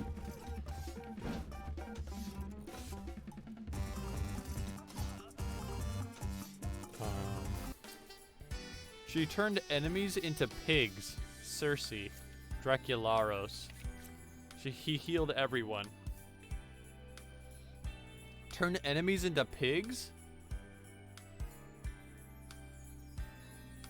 That's kind of dope though, right? I mean, that's basically just an insta-kill. I'm not sure how big of enemies she can affect. If she can affect all non-boss enemies with that, then that's pretty good. And it gives you a free pig, too. Just a little bonus. But we also have Dracularos. The game really wants me to pick Dracularos.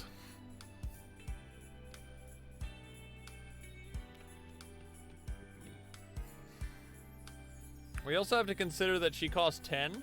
And we're about to go into a boss, which would leave us with, I guess, 27. Unless the game just randomly decides to refund me units again, but I wouldn't count on it.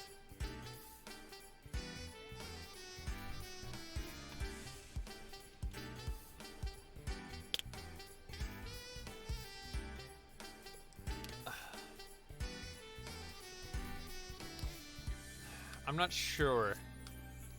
Because again, healing per kill is like pretty nice considering you kill things a lot in this game. You're killing pretty often. But pigs are cute. Pigs are kind of adorable. Yeah, let's go. This is the last stream anyway. Circe. A temptress, a sorceress, a charcuterie tycoon, whose products I would never sample. There's just so much lore that I don't understand. Greece lore, you know?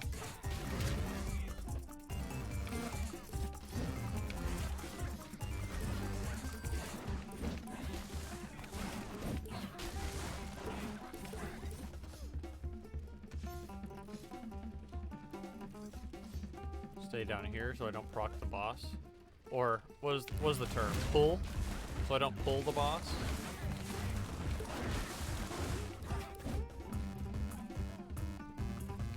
Okay, here we go.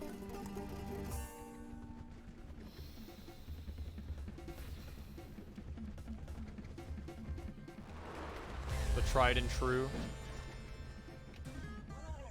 Get rid of this guy first. They group up together anyway, so kind of convenient for us. We get a 2-in-1 deal.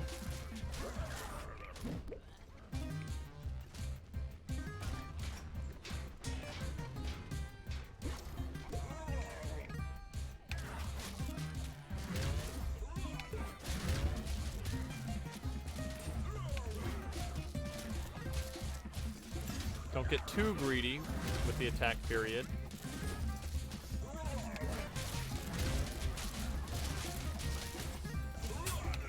Ooh. What's our health look like? Might as well heal.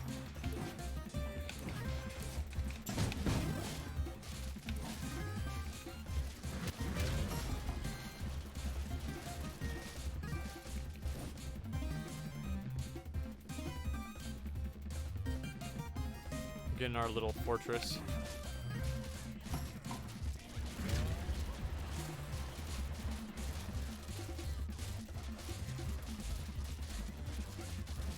I guess he's just not interested in attacking. Oh, never mind.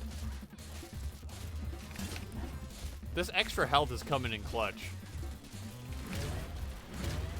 Normally that axe attack would kill a unit in one hit.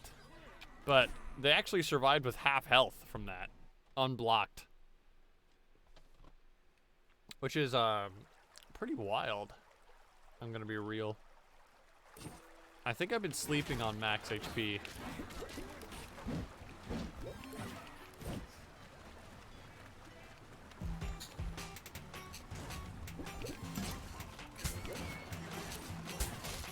Oh, get away from me! Bird up.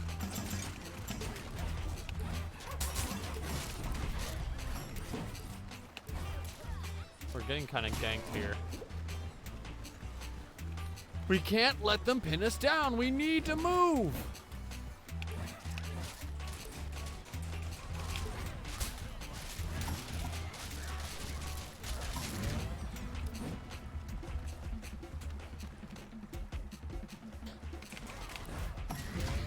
Still haven't gotten that timing down. Oh my gosh, I need healing.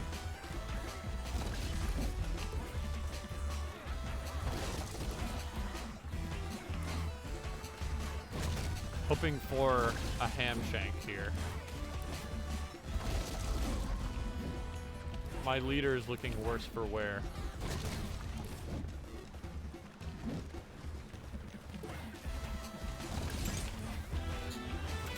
Gross.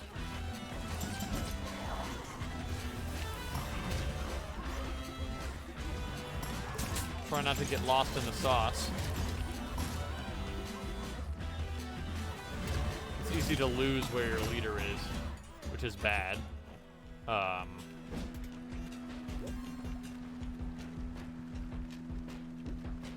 we go.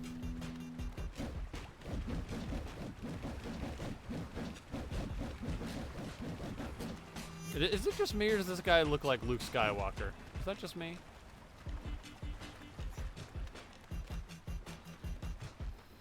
So I just realized that, wait, am I actually big brain or no? Because one of my heroes, their downside is that they kill one of your units every room. But if you were to just go back and get a new unit, then that would like just nullify his entire downside, right? I think I've already grabbed everyone here though. Maybe they thought of that, I don't know. Prometheus. Area of effect. Constantly dealt damage to all enemies. We have a musician, so that's... I think that might be worth it.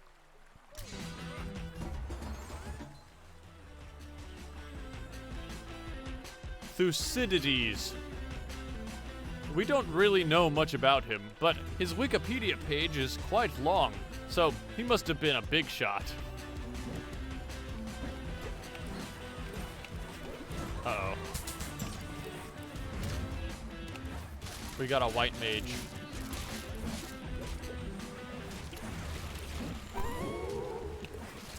Oh, how convenient. This is just where I happen to be running away to. Yeah, look at the area of effect of our musician there.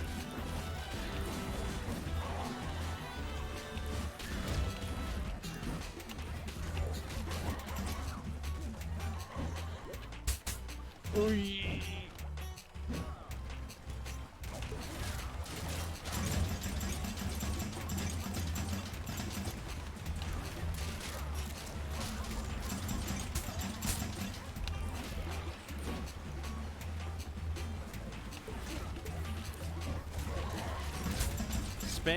Spamming shield through those projectiles usually gets you through it, but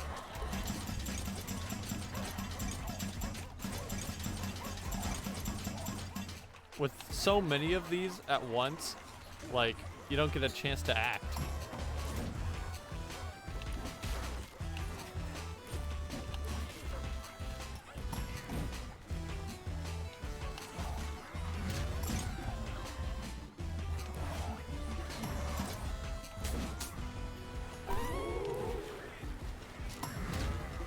Oh, no. That guy turned into a pig just there. Did you see it, chat? It was the funny pig.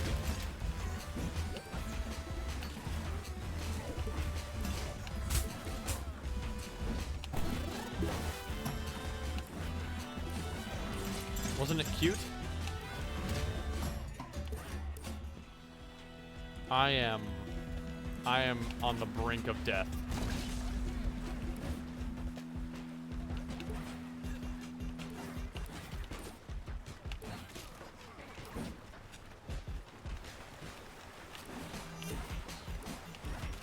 I don't think I can stress how much I want a hamshank right now.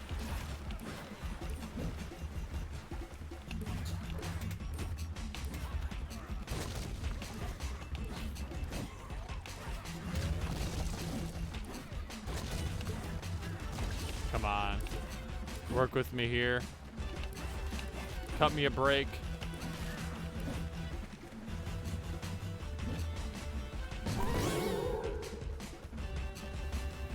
Not looking like we're gonna get one. That's a shame.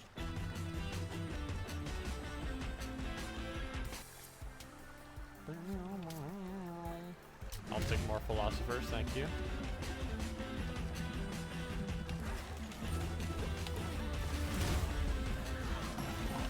Yes, target the mob and not me.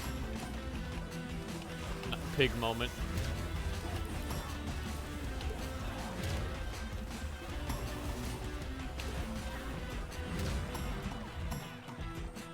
We lost our musician. That's a big ouch. To put it lightly.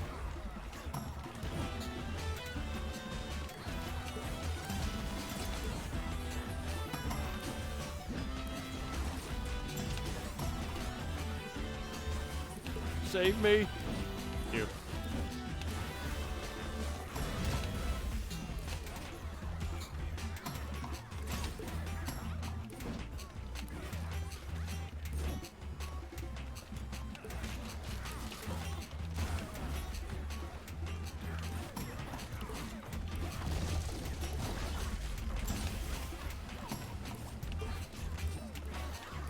Dang it.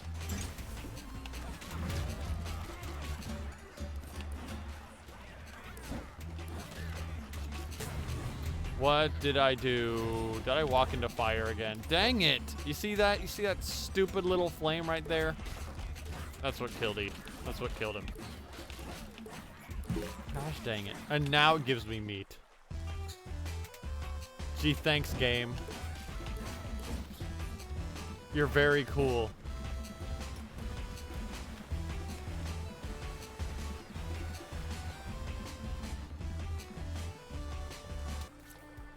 She constantly dealt damage to all enemies near her. He temporarily bound to the ground. If we survive this boss, that'll be great. Because she'll have increased area of effect. So I'll take that. Arachne. Athena turned Arachne into a spider after she beat her in a knitting contest. The moral of the story is never to win against a god. They are jerks. So heal up. We got a legion and a bomb and a shield. Okay.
Clear out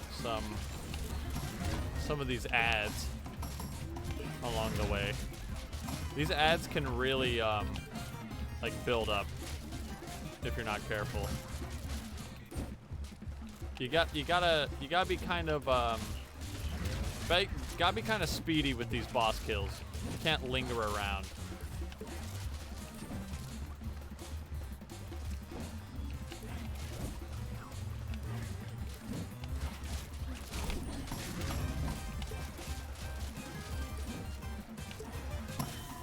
Go. Not a problem.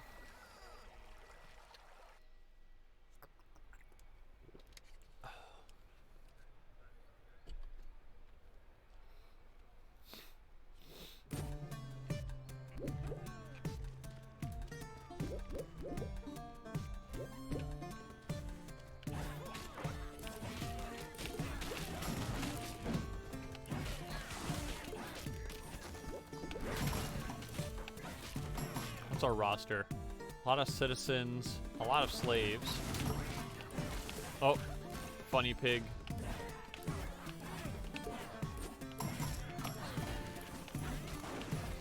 Pork moment. Oh, free hero?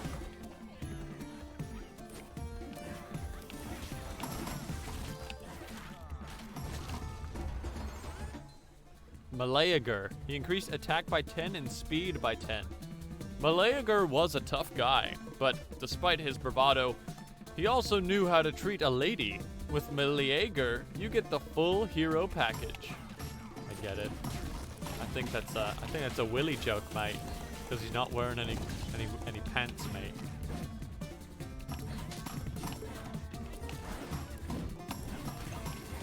You get it? You get the joke? Because Willy's out.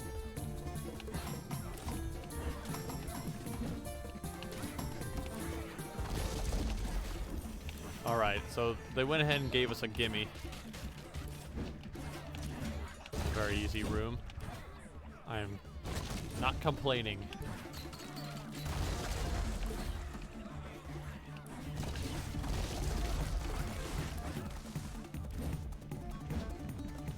It is not going to be this easy from now on. Can't get too comfy.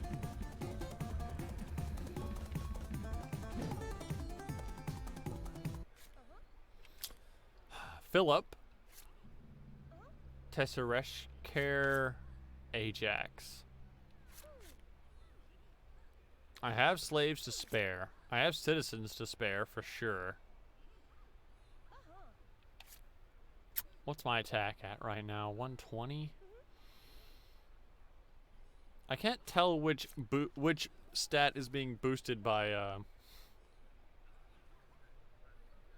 Actually, yeah, I can. I'm pretty sure HP is being boosted by the Baron right now. So our attack is at 120. Extra attack is good to have. You want to keep up with attack. But mob capacity though.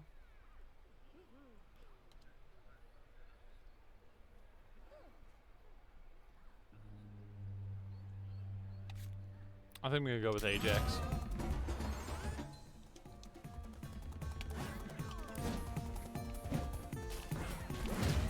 Uh-oh. No Sophis allowed. Hey, that's a Kryptos.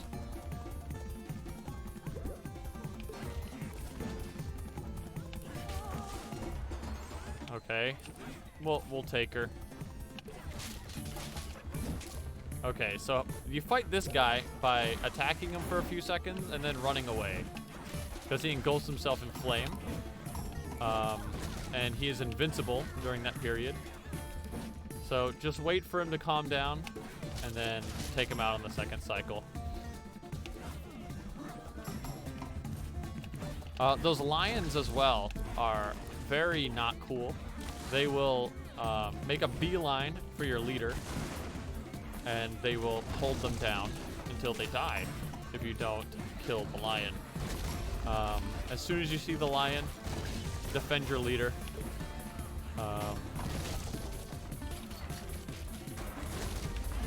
And it should be slowed down enough to kill it before it gets close. But yeah, when I first discovered those guys, they were a real pain.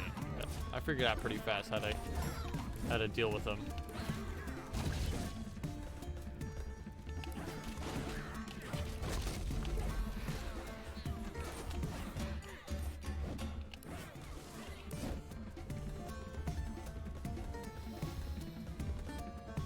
Through Athens we go. This looks like a perfect place for a Medusa to show up.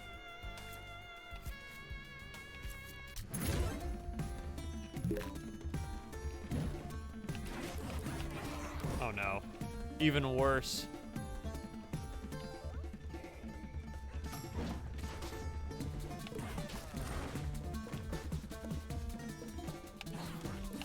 Are they all fire giants?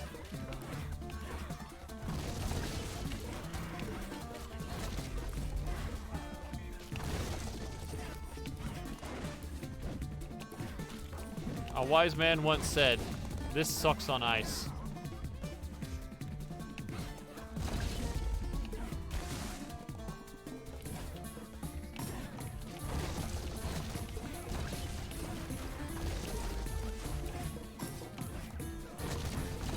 I'm gonna go ahead and give myself some fighting room.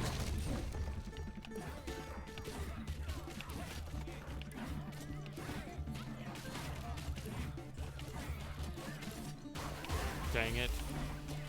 They get me with that every time. Remember your training.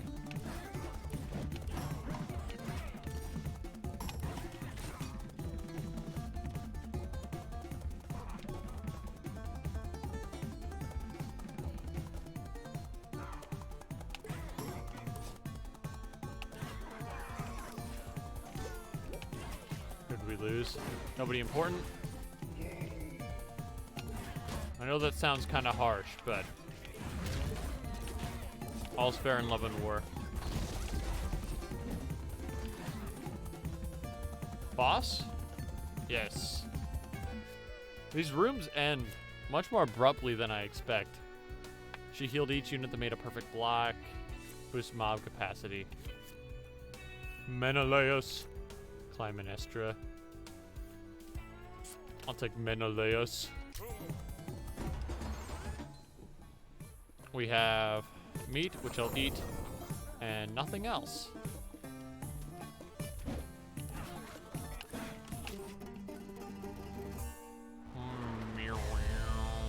Hermes. So this guy's gimmick is that he clones himself, and you have to figure out which one is the real Hermes. You'll know if they're real or not if his health bar starts to go down. And if they disappear after you hit them.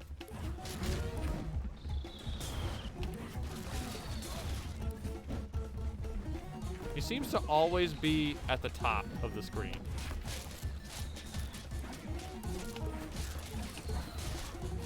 Like, that's where he usually likes to hang out.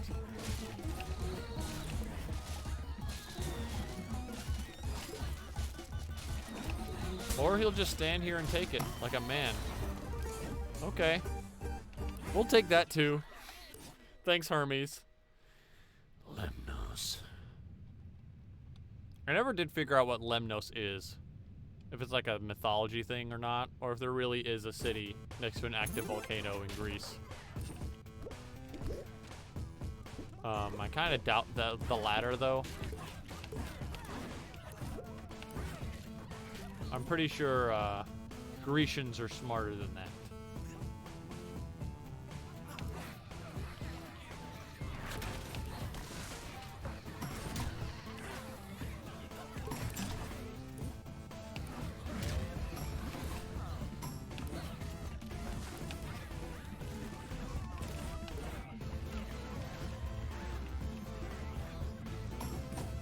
So, this is one of those rooms that are just like really rough.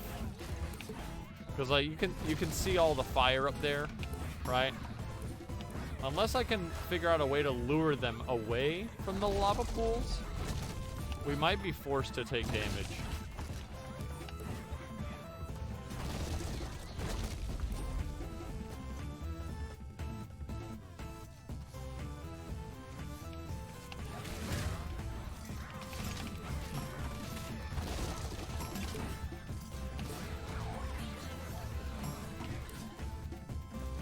How are we holding up, fellas?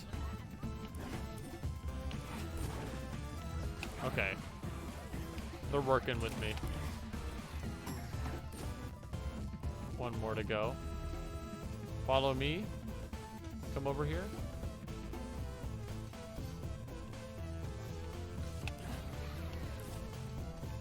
Alright. Hit him between the spike cycles. Funny pig. Are they a pig permanently? No.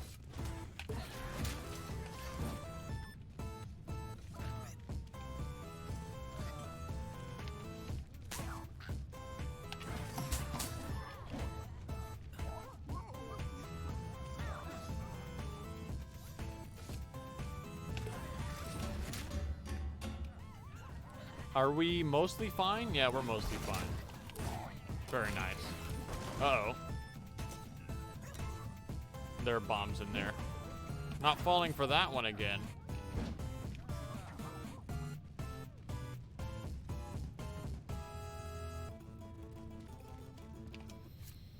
Theseus. Boost attack by 25.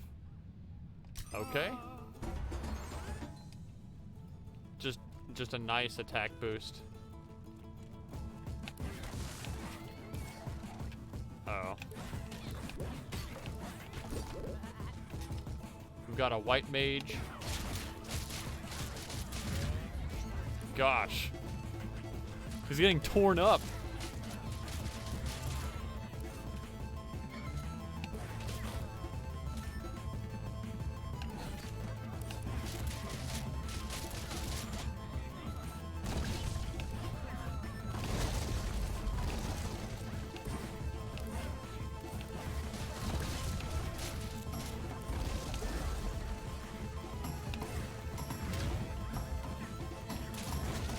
We're just like, we're on a tear right now.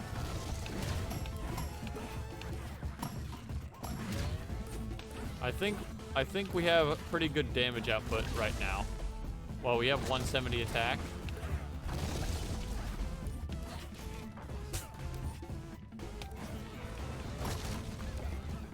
These guys drop pretty fast. We aren't very healthy, but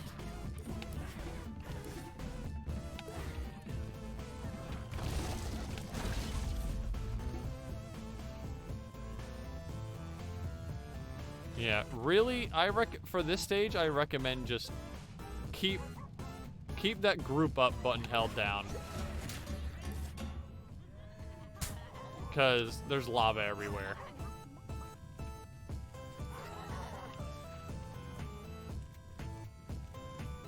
Plus, I think it's more efficient to hold down or to group up while attacking as well.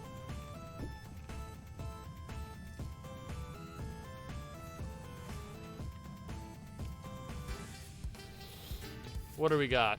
Slaves for citizens, for warriors. We'll take warriors. I'm not holding any items right now anyway, so not a big loss.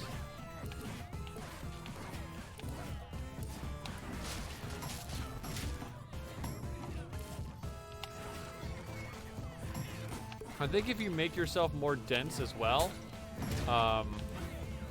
you can block those charging enemies better. I'm not sure if that's true, or if I'm just like talking out of my ass there, but it seems to work.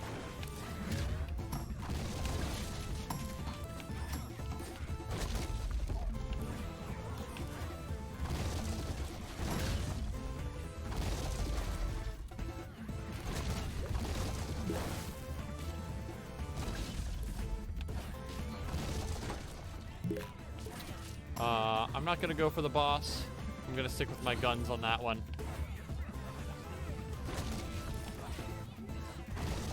But at least we got that gem out of our hands.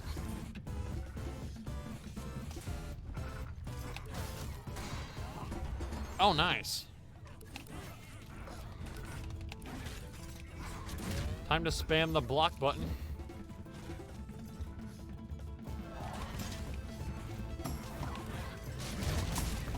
Oh, no, no, no, no. Like, see, like, this area right here, this is just rough.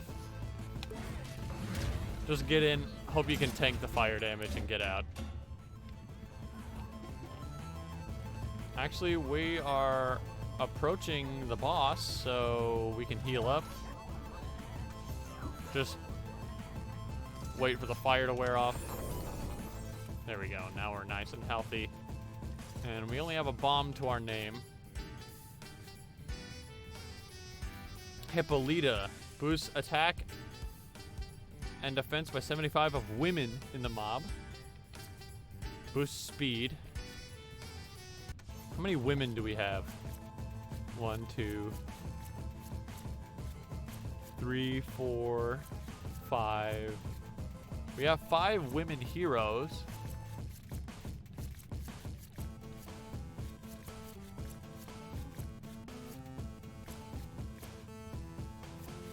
Do we really have no women right here? Oh, we have one. Wow, we got kind of a sausage party going on. That's like that's a very risky one to take. Because, like, as you can see, most of the mob aren't women. Especially since we're about to go into a fight right now. I don't want to lose 10. And, speed. I can do without speed, especially since he's gonna lower my defense.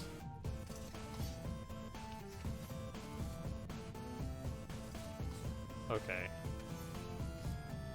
Yeah, I think the game removes the,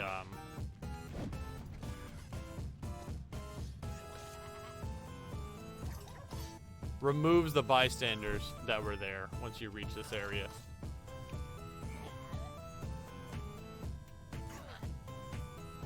Okay. Let's get grooving.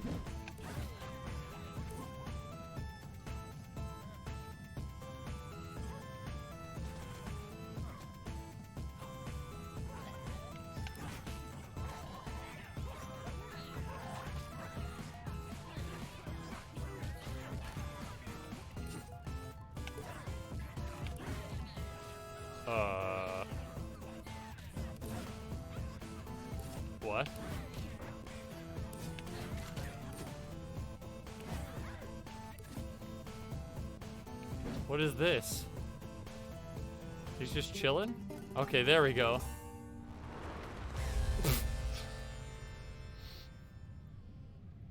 That was weird. I thought we soft lock again. I guess the boss trigger is in that specific spot, so you can just walk around him.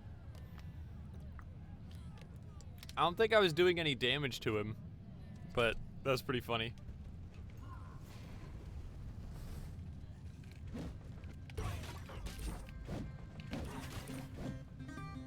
Okay, be conservative. And get those blocks too. Especially since we can heal from them.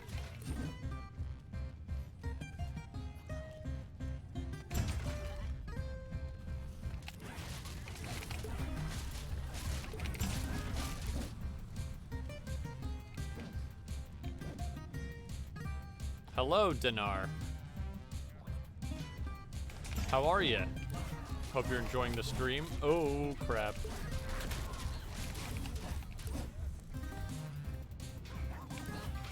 You've happened to tune in for the last set of runs I'll be doing for this game. I've gotten very close to the end on several occasions, but we're trying to win the game this stream. That's the goal. And I really think we have a good shot this time. I mean, I say that every time, but this time for sure, because we have to. Here we are, Hades. Let's hope for good RNG.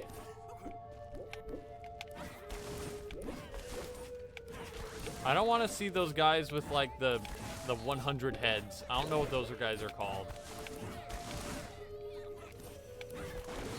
Those guys are scary though. I mean, most stuff here is scary, but okay, it's given us easy street, thankfully. These guys are pushovers. Got a Gorgon there. Don't let her petrify us.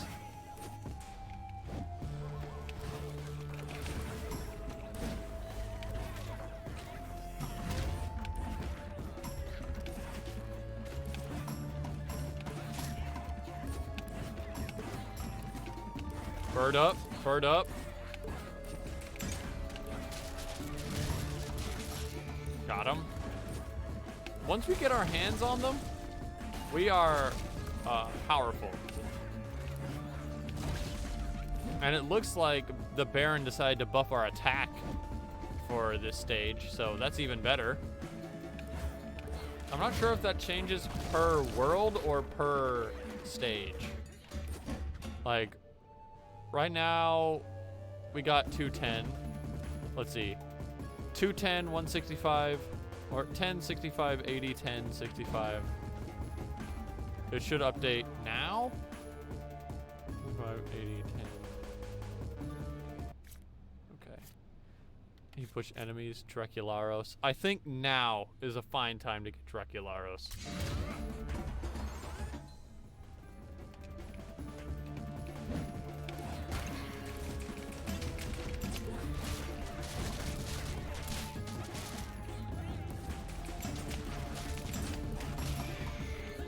Thanks for the healing. Oh no! Uh-oh.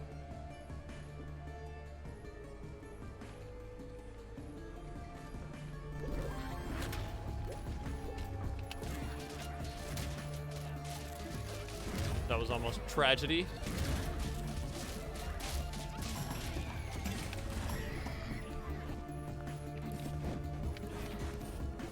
Oh. Right on time. I didn't check the mini-map beforehand. You can see how easily you can just like lose. We played it smart though.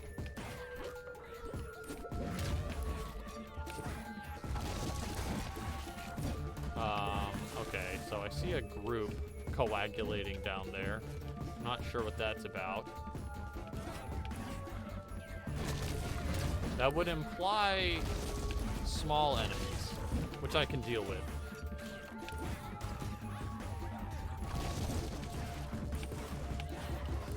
Okay, those ghosts are invincible. I learned that lesson the hard way. I tried to kill them as if they were enemies. They were not.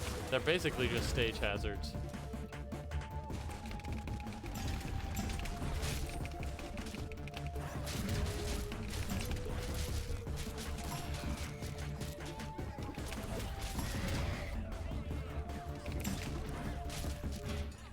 All right.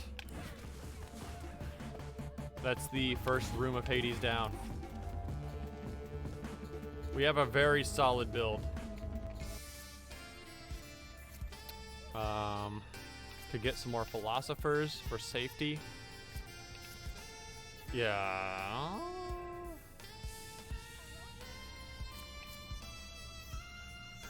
We're this close. I think I want to play it safe. Please don't give me a giant room. Thank you. Sometimes the game can just decide that every enemy in the room you're gonna fight in is giant and nigh unkillable. That killed a run fairly recently. Not sure what the counterplay for that room modifier is. I'm gonna be real. I figured it out for most everything else, but that's a mystery to me.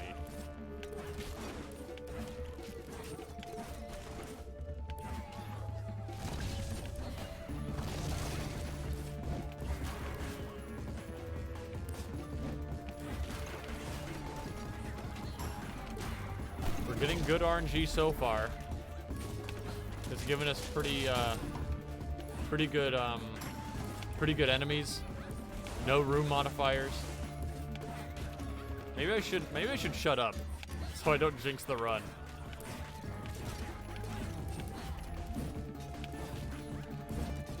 Have to make sure I don't let the nerves get to me either. I can already feel the nerves setting in. Is this the boss? Oh my gosh. Okay, this is the boss. This is the boss, chat. This is it. Do or die.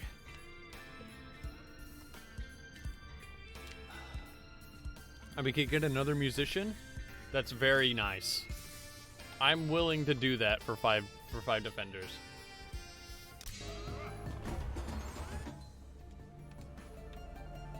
Okay, what do we got? We have... Oh, I can grab more. Okay, let's see if there's any more bystanders milling around. So we can build as large a force as possible for the upcoming battle. I didn't really get a good read on his attacks the last time. I was kind of just spamming items, hoping for the best. There's an item right there. Okay, so I guess this is what we're working with here. Meat, shield, bomb. Give me your energy, chat. This is it. We're looking pretty good right now. Let's not mess this up. Can I skip this guy's intro as well?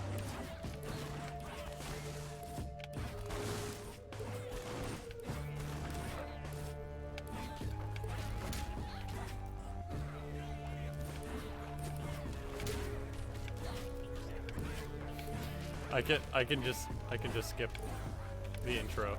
I wonder if I can kill him like this. I doubt it, but yeah, he's just a sprite. So we'll use this janky strategy to build up some morale.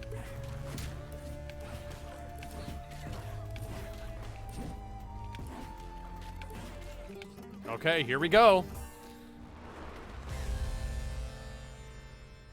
Hades, god of the underworld. He definitely had a bad rep amongst his brothers and mortals in general.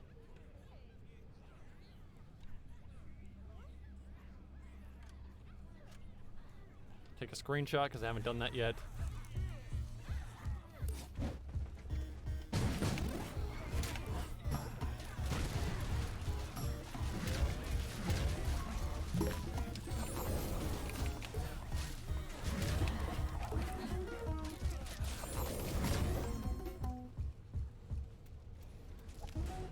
I remember that attack, his shovel attack.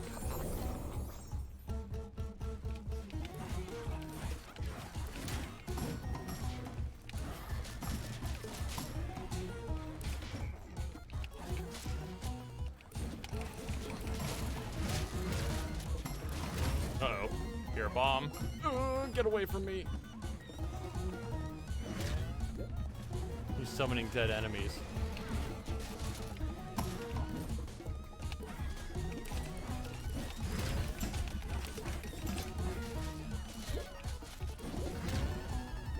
Get away from him.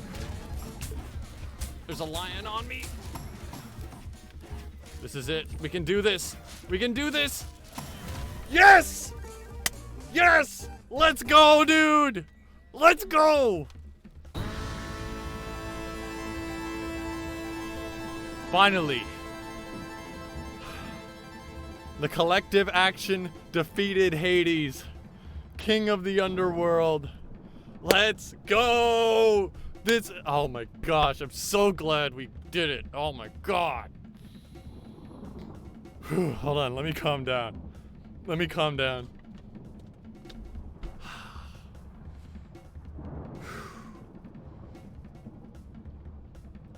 Last stream, we did it.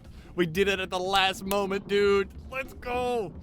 Oh man, these are the moments. These are the moments gamers live for. That moment of getting over the hurdle, finally doing it. Oh my gosh. Reminds me of why I love roguelikes so much. Okay. Finally, the collective action defeated Hades, king of the underworld. The Olympian yoke seemed to have ended. Everyone could feel a new beginning was near. But this definitely wasn't the end of the matter.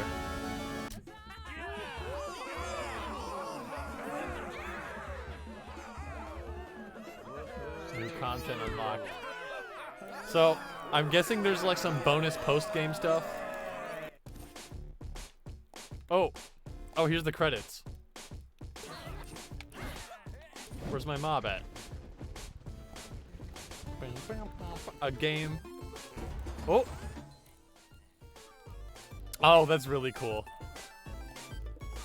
Raquel. I'll try to pronounce all these names correctly. Raquel Ordonez. Sebastian Giuseppe.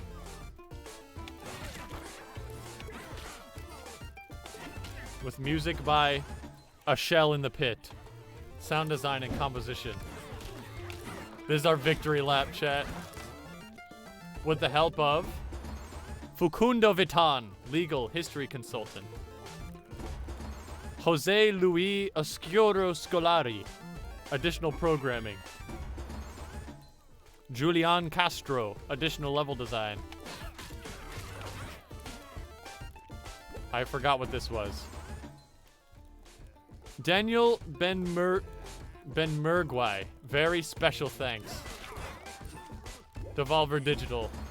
The Devolver Team. Fork Parker, Rick Stoltz, Graham Struthers, Andrew L. Guapo Parsons, Harry Miller, Mike Wilson, Nigel Lowry, Kate Ludlow, Justin Burnham, Kurt Gardner. Oh, I should read this in his voice. Vieco Frentovic, JMJ Hem, Spect, Anna Sejeka.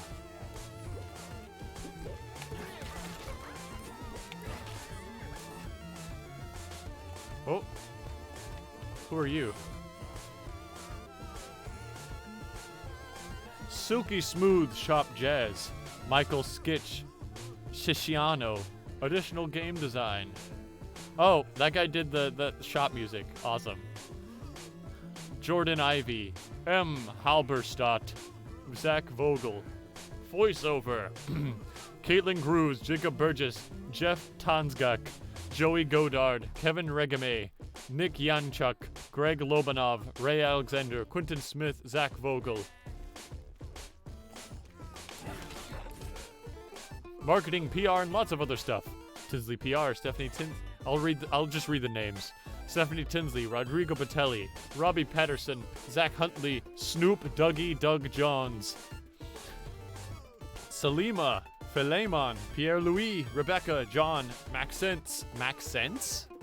Okay. Nissa, Fabian, Carolina Urban, Marcin Marshecki, Alec Pokulski, Mariusz Pietrzeskek, Maxim Fomichev.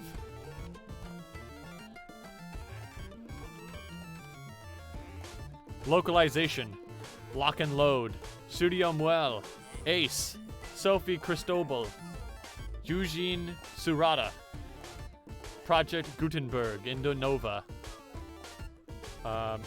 Lucia Castez, Game Ever Studio, Lion Bridge, Testronic, John and Gordon McGlattery.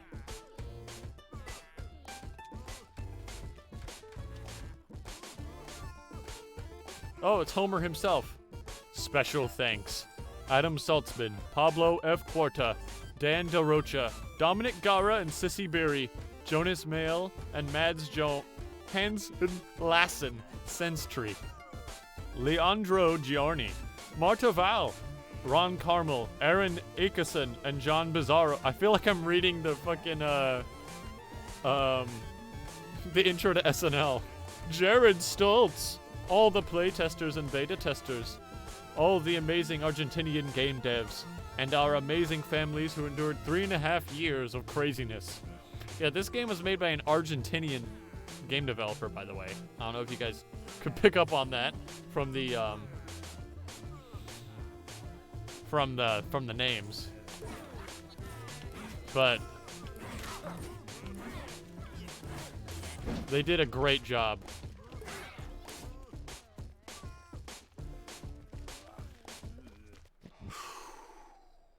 Let's go. Let's go. We still have 30 minutes left. You want to do a victory lap?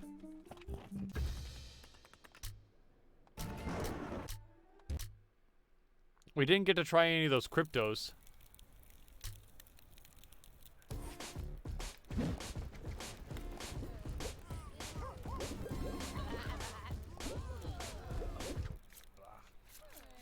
Oh, and we did get a new hero. Tithonus. Max HP by 40, but Lord Morale. He's just Ash. That's what I get for beating the game. Ash? What the heck?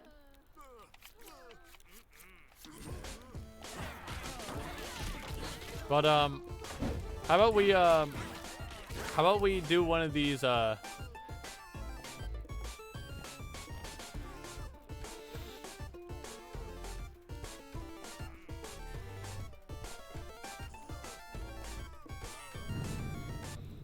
Oh! I didn't know it would automatically do it. What is this? No sophists allowed? Uh-oh. What is this? Like all philosophers?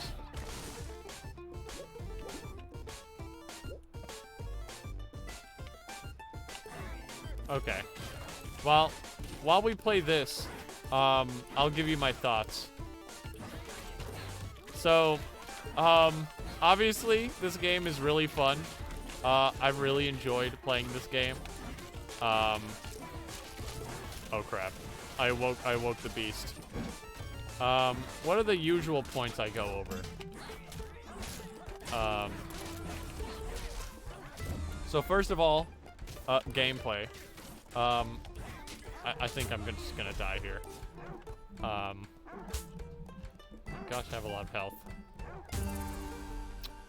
It's a roguelike, so naturally I enjoy that kind of thing. But this is a very unique spin on the roguelike. I didn't expect it to find as much depth as I did in this game. There's a lot that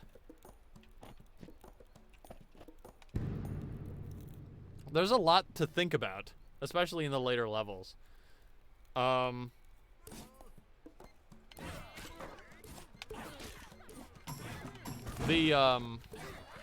can't even think.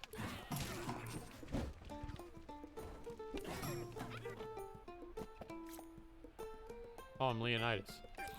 I think oh my gosh.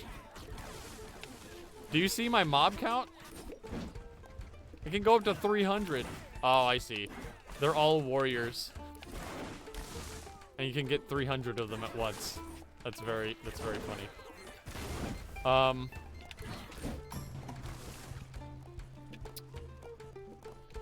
It has a very satisfying loop. As you'd hope for from any roguelike. And there's a lot of choices you have to make that don't seem to be very impactful on the surface, but like you gotta think several steps ahead. Because unlike a game such as maybe like Gungeon, where the results of your choices are like immediate, right? Like you immediately feel the effects. Because all the units and heroes are like in one big mob, and they're like really amorphous, I feel like you don't feel the results immediately. And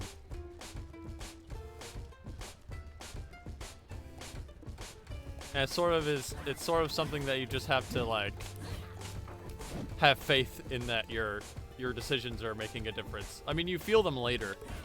Of course, but oh, you don't even get to buy anything.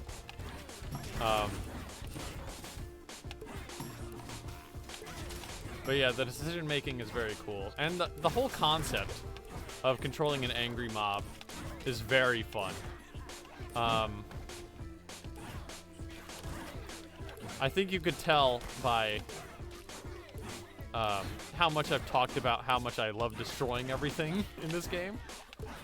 Destroying stuff with a giant mob is very satisfying, very fun to do.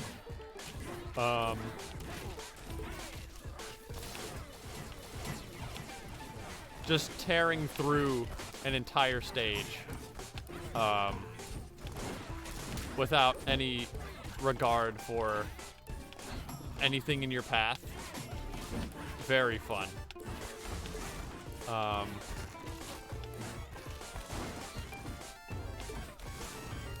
Let's see, what else? What other aspects of the gameplay are there?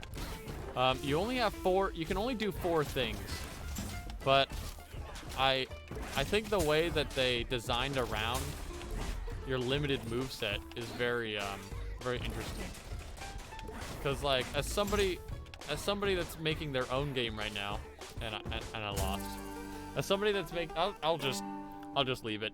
As somebody that's making their own game right now, I can appreciate how much they can do with so little mechanics, right? I mean there are 6 stats, so that kind of helps, because you can tweak numbers pretty freely. I do think that speed is a little superfluous. I think maybe they added that to just have more design space to work with, but overall, yeah, they utilize their design space pretty efficiently.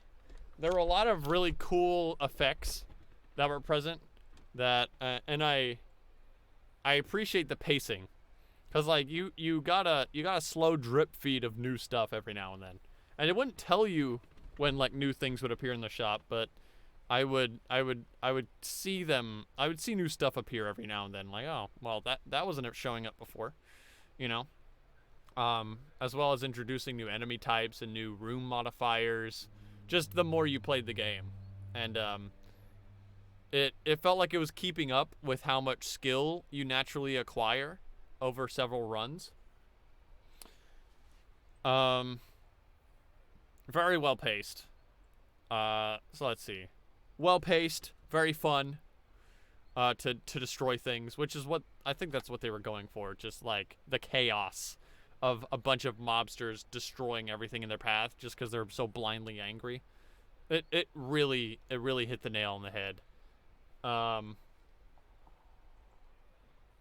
think this is kind of a sleeper. I don't know. Well, I don't know if it is. I mean, it got like a deluxe remake, or a deluxe version, because there was just regular Okhlos, and this is Okhlos Omega.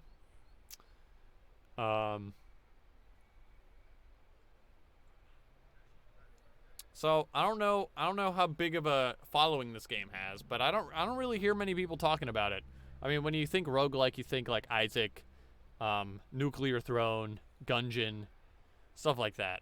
But I think this kind of flies under the radar, and that's a shame because this game is really good. Presentation, I really like the sort of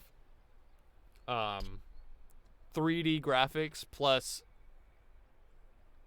sprite work textures they have going on. Very appealing.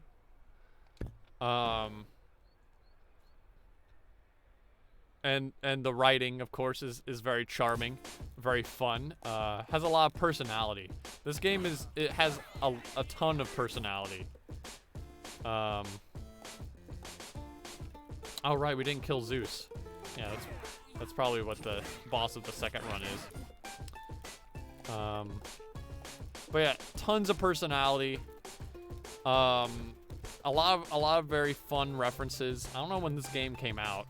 I mean, there was a Fall Guys reference in there, so it must have been pretty recent.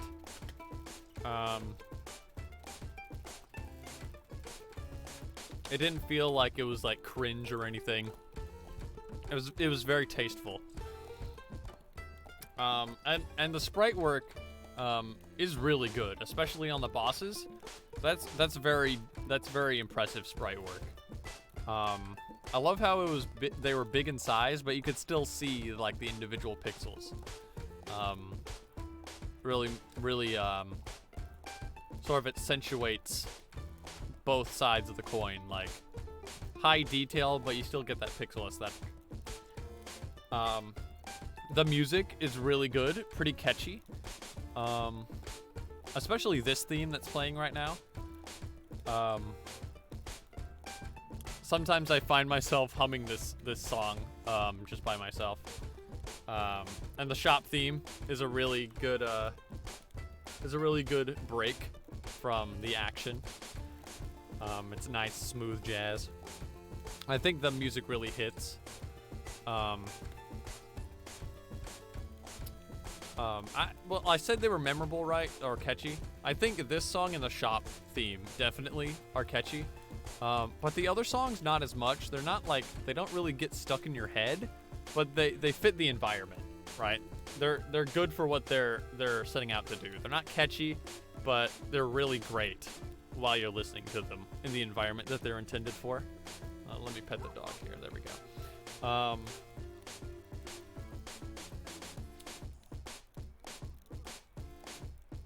What else? I think, I mean, there wasn't really a plot. It was just a basic, like, somebody killed something you like, go kill them now plot, you know, which it didn't need like a big plot or anything. I'm glad it didn't. It helped it feel more quirky, more fun, you know, a lot more casual. It didn't feel like it had like obviously I was really excited to win because it was hard fought, but I didn't feel like I was like under immense pressure. Like it didn't feel so serious that like I tear my hair out when I lose a run, you know. The game has just such a nice like cozy tone to it that I felt ready to jump into the next run. You know, pretty soon after the last one finished, regardless of how I lost. So overall, I'd say this is probably one of my. Where would I put this? Would I put this in my top 10 games? Maybe not my top 10. I'll have to, you know what? I'll have to make a list one day. I'll have to put together a list of all the games I played, put them on a rank. Maybe I'll do that on stream. I don't know. But I'd say Okhlos, pretty good. Out of the games I've streamed so far,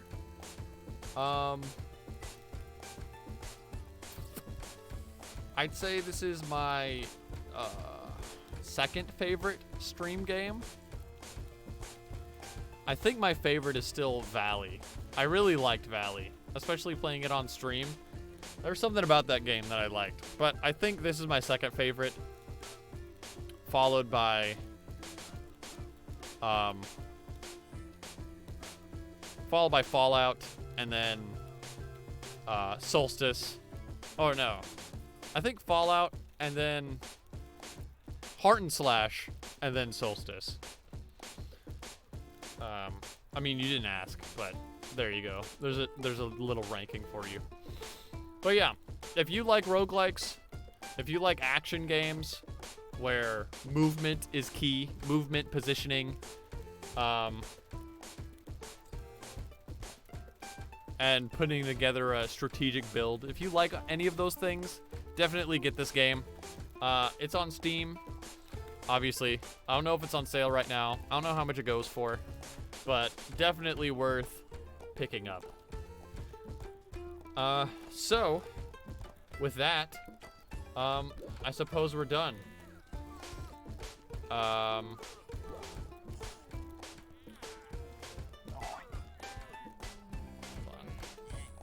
Can I get rid of those guys? Anyway, I was gonna take a pic, but I think I already have a good thumbnail. But yeah, that's the game. So wave goodbye, everybody. Goodbye.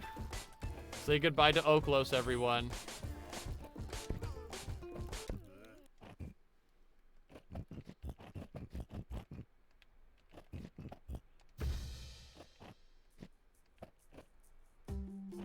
Goodbye, Okhlos. You were a good game. You were very epic. Bye-bye. I hate to see it go, you know?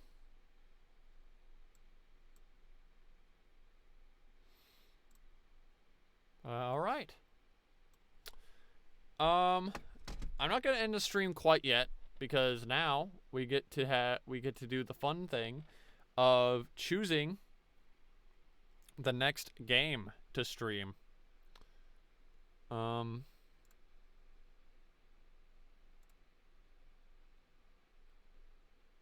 could take that off of the to stream list.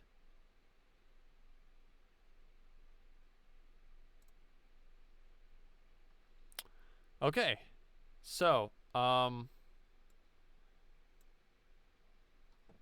you can see me, right? Or it's on face, yeah.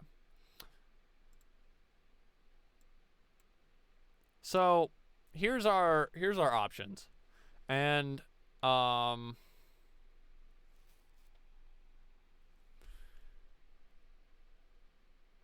this may be, well, I don't know. Hold on. I've actually added a couple of games to the Steam list. We might not do them. Well, actually, you know what? We'll save them for later. But I definitely want to stream them at some point. But since they weren't part of the original backlog, I'll save them for some other time. But the two that are left now are The Ship, which is a single-player murder mystery game, and Tales from Candle Keep: Tomb of Annihilation, which is a grid-based Dungeons and Dragons RPG game. So they're both a pretty big departure from the pace that Okhlos was. So I think either one is a nice choice. Do keep in mind, Candlekeep probably is going to be long. I don't know how long it is. I wonder if there's anything on Steam that tells you how long a game is on average.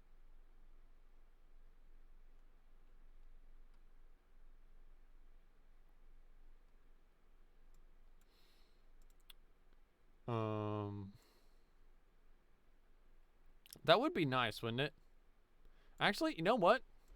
I think there's a website that does that. Hold on. How long to beat? Yeah, okay. Here's a great resource for anyone that wants to know how long it takes to beat a game before you like buy it, I guess. There is a website called howlongtobeat.com.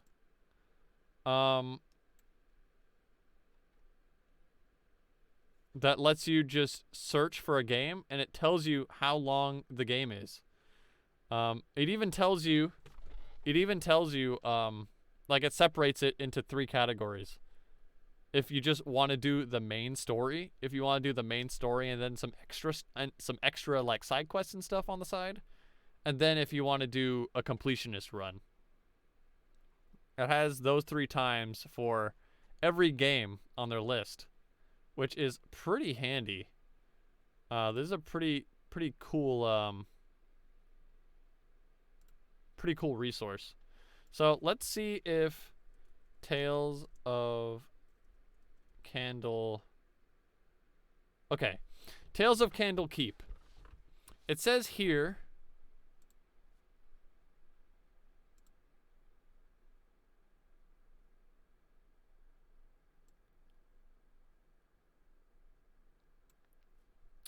It says here that the single player, or there's only single player.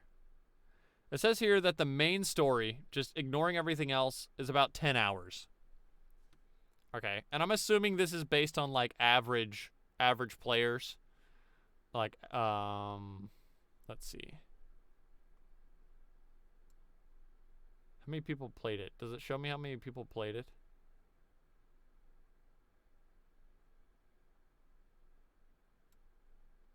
No, it does not. So I'm guessing that if you just like go through the game at a normal pace, it'll take you about 10 hours. Main plus extras is 11 and a half, and completionist is 17 and a half. So overall, not too bad. What is that? 2, 4, 6, 8, 10, 12, 14, 15, 18. Well, if we do all of the stuff, then that's like 9 streams.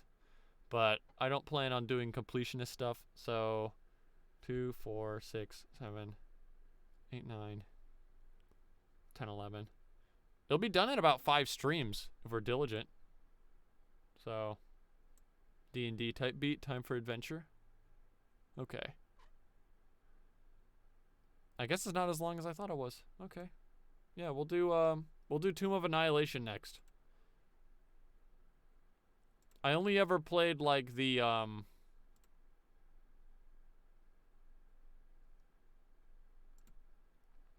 I only ever played like the little tutorial opening mission, I think. So I'll be going in pretty much completely blind. So that'll be neat. Funny story, I found that game. I found Candlekeep at I think at PAX. Like a PAX convention I went to one time. And I saw it and I'm like, "Oh, that looks really cool." And I like bought it on the show floor, and then I haven't played it until next week, I guess. I think it's been like 4 years since then. It's just been sitting there. But that's the whole point of this Steam Backlog thing. Wanna play games that I've had that I haven't given the chance to, and I've discovered some really cool games that way. So I'm excited to start that. Next week. But next week, starting this Monday,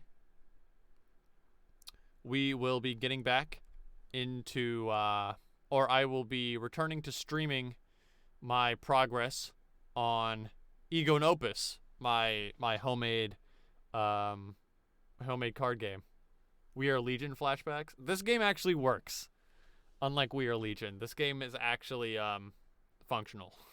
I've made sure of that. What was I saying? Ego Nopus. I've made a lot of progress. Actually, I finished reworking all the cards. I've updated the rule book with new rules, or with all the stuff that I was going to add to it. I had a couple of extra rulings in there. I'll go over all this on Monday. I'll go over everything that I did, which might take up the whole stream, actually, but for the sake of completion.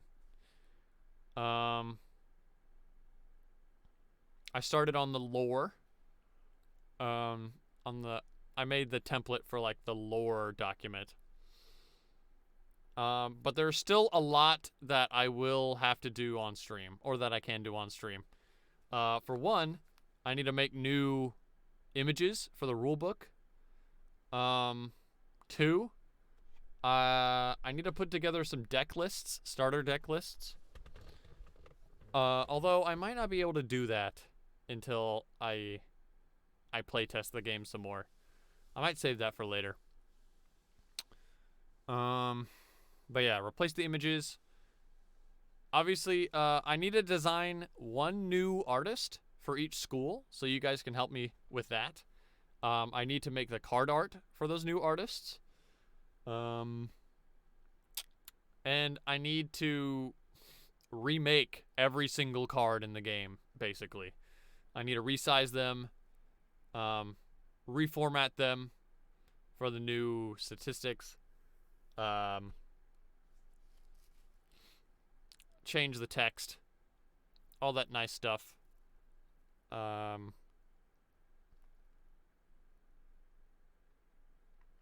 And then after all of that is done,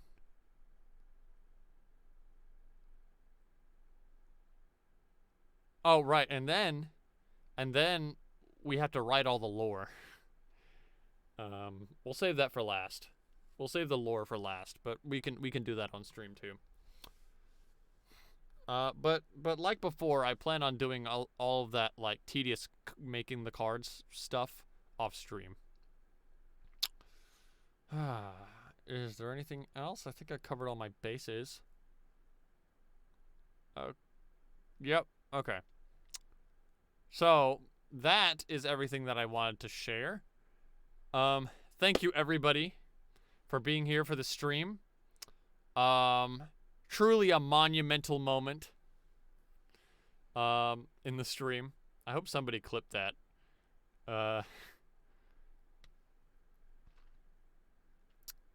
And it was a joy having everybody here for that. If you enjoyed the stream, I'm glad. I'm glad you could enjoy the stream. Hope you were entertained. Thank you for being here and watching and listening and supporting the stream. It's a very small stream, but you know, I enjoy doing it, even if there's like one of you here. Not sure where Dinar went. I don't know if he was real. I don't know if most of you are real, to be honest. But you know, that's fine. I know Cap is real. So, I mean, that's at least one folk. But I hope to see y'all next time in the next stream on Monday. But until then, the realist. I wish you all a good weekend.